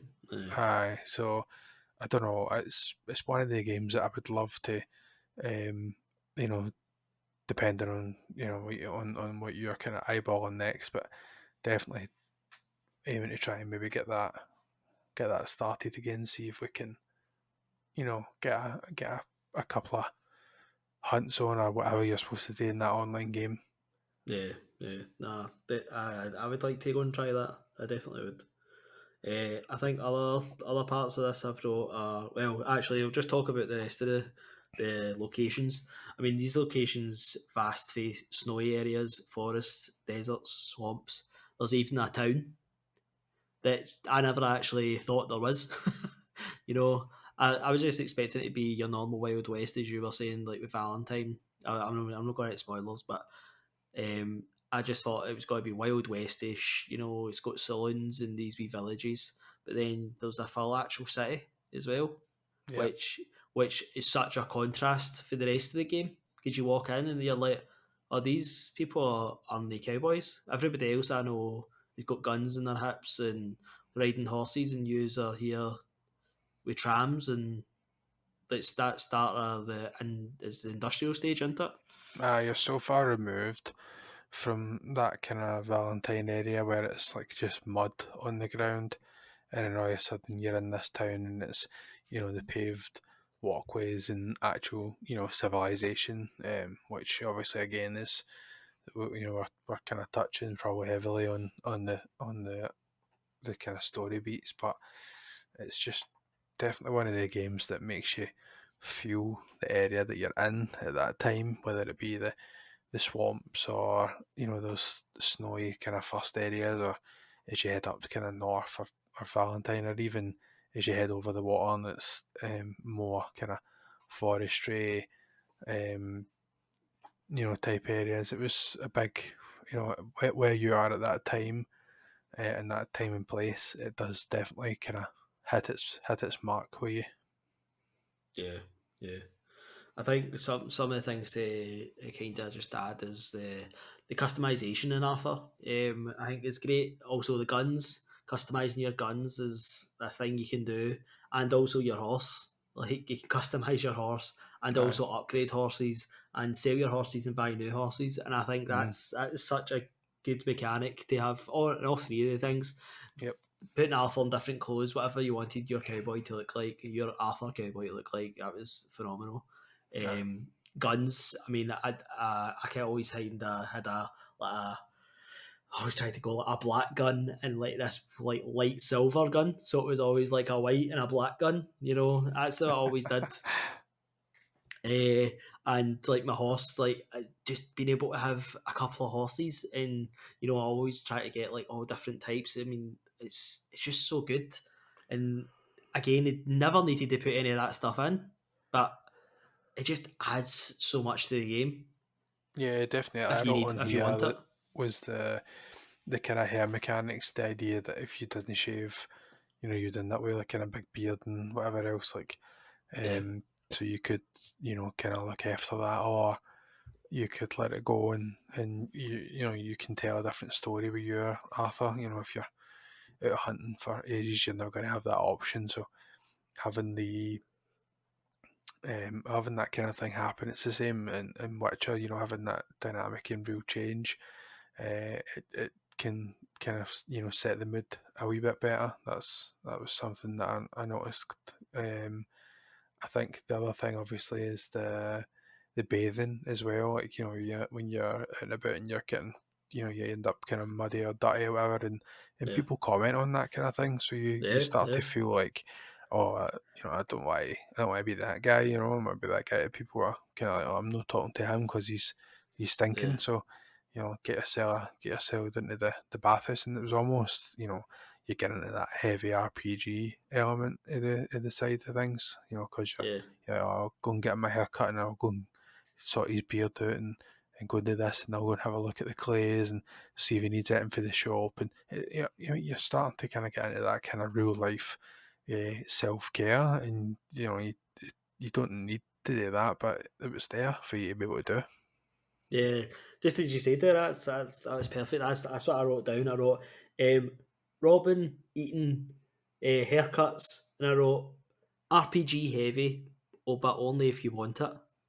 Aye, definitely. I mean, it's very cool. The game is about Wild West, and about you're for all intents and purposes you're a crook by its nature. You are the bad guys, and it's no matter how you look at it, no matter what if you don't with it, avoiding spoilers, he's not a good guy, but um, you can make him that in your own mind if if that's how you work in terms of playing games and stuff, because you could be away doing different things, or look, you know as you say, hunting and doing all these other side quest stuff that isn't quite as maybe heavy story based.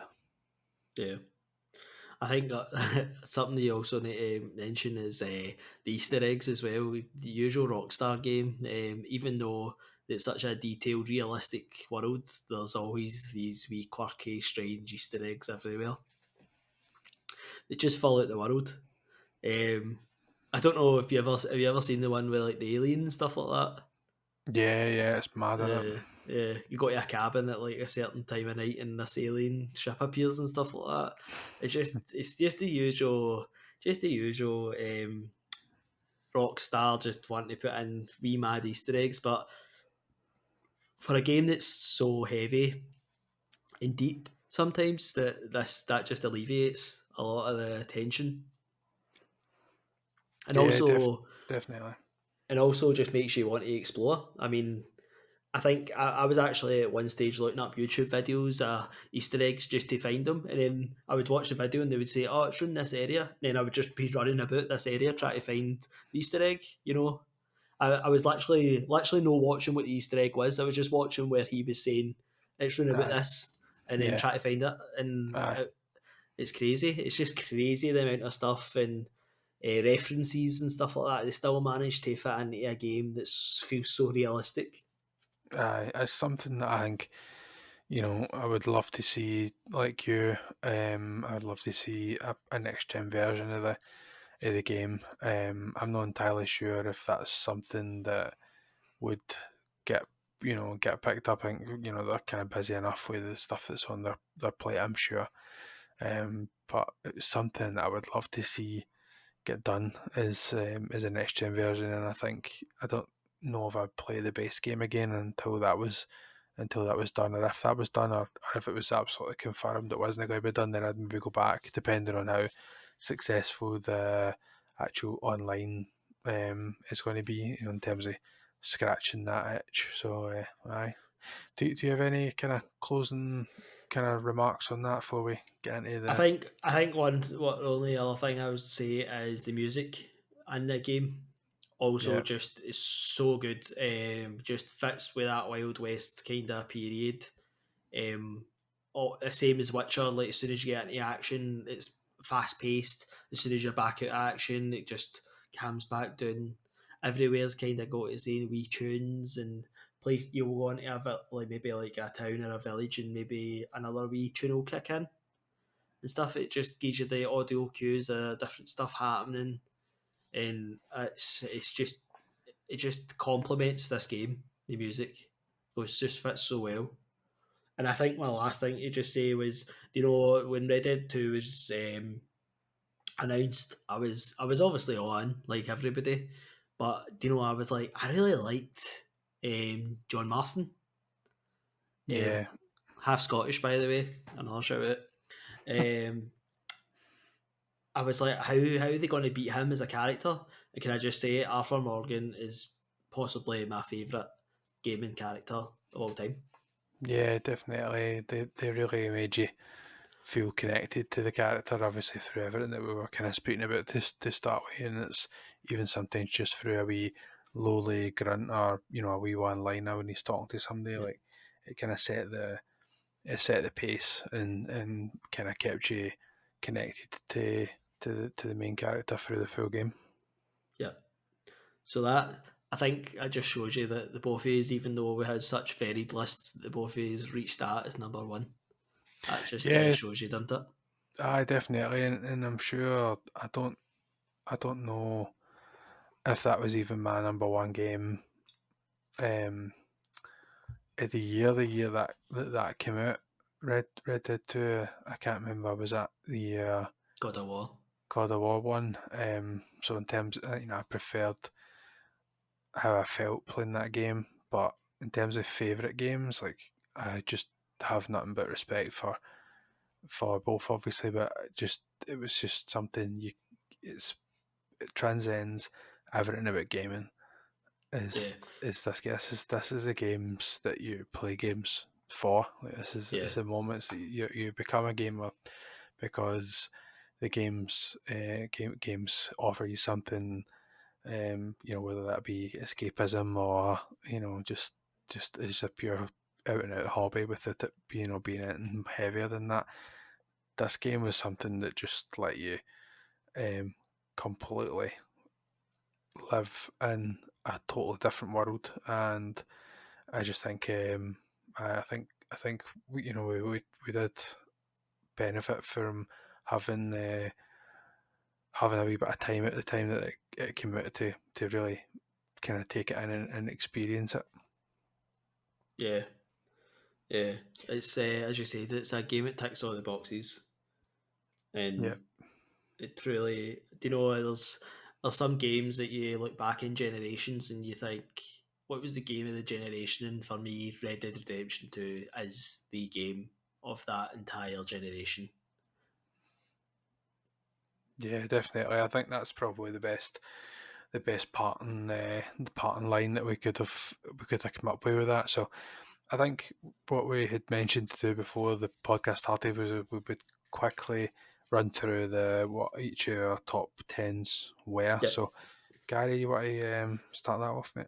Yeah. Are we going one each, or just go mine No, just you first? run through yours, Aye, mate. that's All cool. good. So number 10 was Yakuza 6, The Song of Life. Number 9 was Hitman. Number 8 was Assassin's Creed Origins. Number 7 was Spider Man. Number 6 was Ghost of Tsushima. Number 5 was Star Wars Jedi Fallen Order. Number 4, Resident Evil 2. Number 3, God of War. Number 2, Witcher 3 The Wild Hunt. And number 1, Red Dead Redemption 2. A final list I've ever have seen one. So for myself, it was number 10, No Man's Sky. Number 9, City Skylines. Number 8, Death Stranding. Number 7, Lego Dimensions. Number 6, Ghost of Tsushima. Number 5, God of War. Number 4, The Witcher. Number 3, Star Wars Fallen Order. Number 2, Spider Man Miles Morales. And number 1, obviously, Red Dead Redemption 2. Now, obviously, we've went a meaty way, so I don't want to go into too much of the other games that didn't make it. Do you have even maybe one or two that you thought these really, if on a different day they might have made the list? Resident Evil 7 was one that I was Yeah. teetering with. Mm-hmm. That I didn't want to put too many Resident Evils in because I thought they kind of clashed with each other. But Yep. Resident Evil 7 was definitely one that I thought this could fit in. Right. Yeah, that was my one. Yeah. Obviously, we've got. I have Uncharted 4 here. I do really like the Uncharted series. They are kind of special games in terms of the action games, and they are really really good. I would recommend them to just about anybody. They belong in some form of a top 10. That's for sure. In terms of the Sony games and the games that we've got in our library here for as PlayStation fans. But I don't know. I just felt like in terms of the games that I had the most fun playing. Maybe at that point of Uncharted, I was kind of ready to be done. with them rather than the experiences that we had got for some of these other games. Yeah, no, I was the same with Uncharted 4. I really enjoyed Uncharted 4 as well, but it was it just four's a wee bit too many, I think, at one point, and I was just like, right, I really want Uncharted 4 done as well. I think that's why it never even went near my list. Yeah, definitely. I think obviously there's probably the two is with it getting into it. Obviously, one of the things that a lot of people would maybe ask or want to know is why we've not got the second, the Last of Us on our list, and I don't think, for me personally anyway, it wasn't the most fun game. This was based. This is a list of games that we had the most fun playing. Um, I enjoyed The Last of Us. Keeping this conversation short. It just went on a wee bit, too long for me. It was a slog. I did enjoy the big story hits, the beats, the other characters. Again, avoiding spoilers, but I did eventually enjoy those other characters and seeing the two different sides and all that stuff. It was a brilliant game, and it would probably be on a top 10 games, maybe, I don't know, but in terms of games that I had the most fun, I didn't really consider it. Yeah, I agree. I totally agree with Last of Us too. I never really enjoyed it at all. Obviously, it played amazing, and it was beautiful and stuff like that. But nah, I thought actually wish with Last of Us they just kind of just did a full like this is a different story, a Last of Us, but nothing to do with Joel and Ellie. I wish that was the route they went because I actually quite like the Abby story. Oh, Yeah. No, doesn't that's matter. all right. That's no, I quite like the Abby story, uh, and I just feel actually a new character in a different circumstance was actually more appealing to me in that world than go yeah, back to people that we already knew.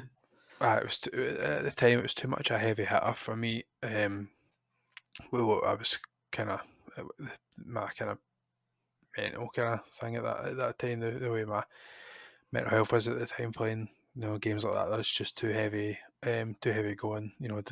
Whatever obviously happens at the start of the game Yeah, sat with me for probably an entire 24 hours, if I'm honest with you. And, it was just did take everybody by surprise. So yeah, that's the reason why it's not yeah, my list, just in case that the yeah, question is maybe on people's minds and stuff. Again, I've got a huge list of other games here, but I'm not going to go into them yeah. because we're a fair meaty bit in. So, um, Gary, obviously you came up with this next kind of segment, if you like. Do you want to talk to the vault dwellers here and Yeah. see what we've got this week? So we were trying to get people to write in and stuff like that, just to have a wee bit of conversation with the audience and stuff. So well, every kind of week, if there's a question or anything that kind of could add to the episodes, we would quite like to hear from you.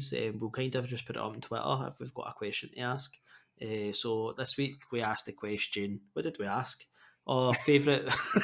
We asked what was your kind of favourite PlayStation moments, or just anything to do with PlayStation, the PlayStation 4. And so somebody asked us. It was actually our hoodie who asked us. He asked us what's been a game that you wouldn't say is good but brought the most fun for us together. So That's me and Sean, that's me and you specifically so me and together, you, isn't yeah. So me and Sean deliberated, and it definitely isn't a good game. But it's quite fun to play, and especially fun. I mean, I think that kind of goes for any game. Especially fun when it's when we're playing it's a two-player game. Is take it away. it's a game that I forget the name of. Tom Uh, Clancy's that's it. Wildlands. That's the one. That's the one. It was like, I was stuck on the word ghost for some reason. I don't really know why.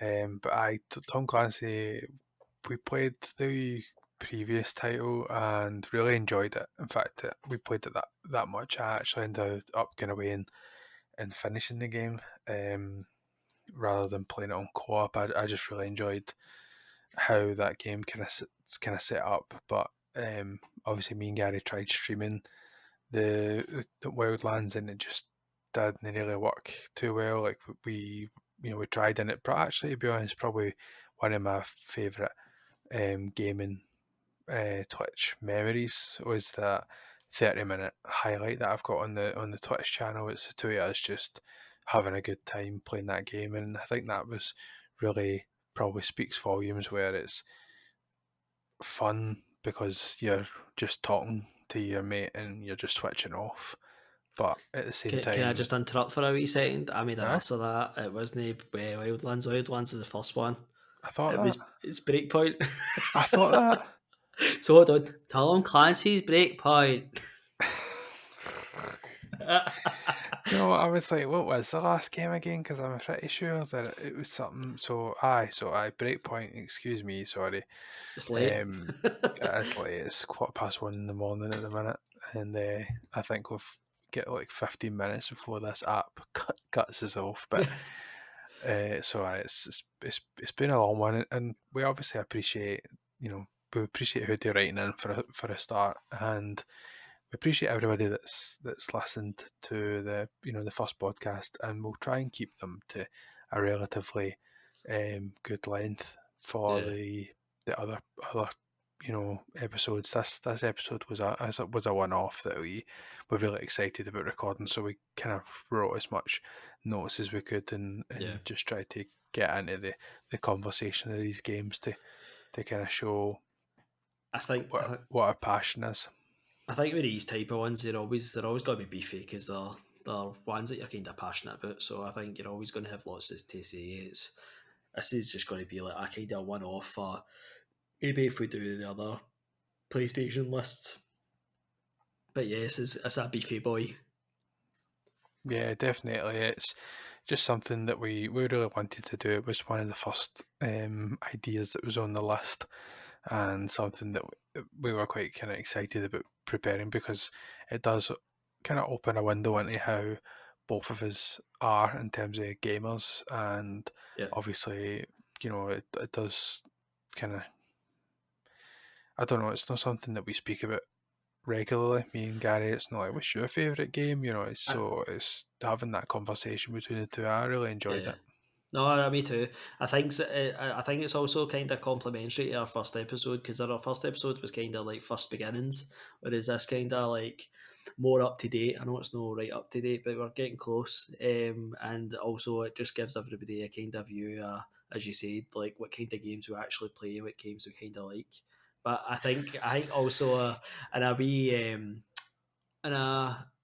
in a wee project like this, I think in a different day, I think you could have a different top 10.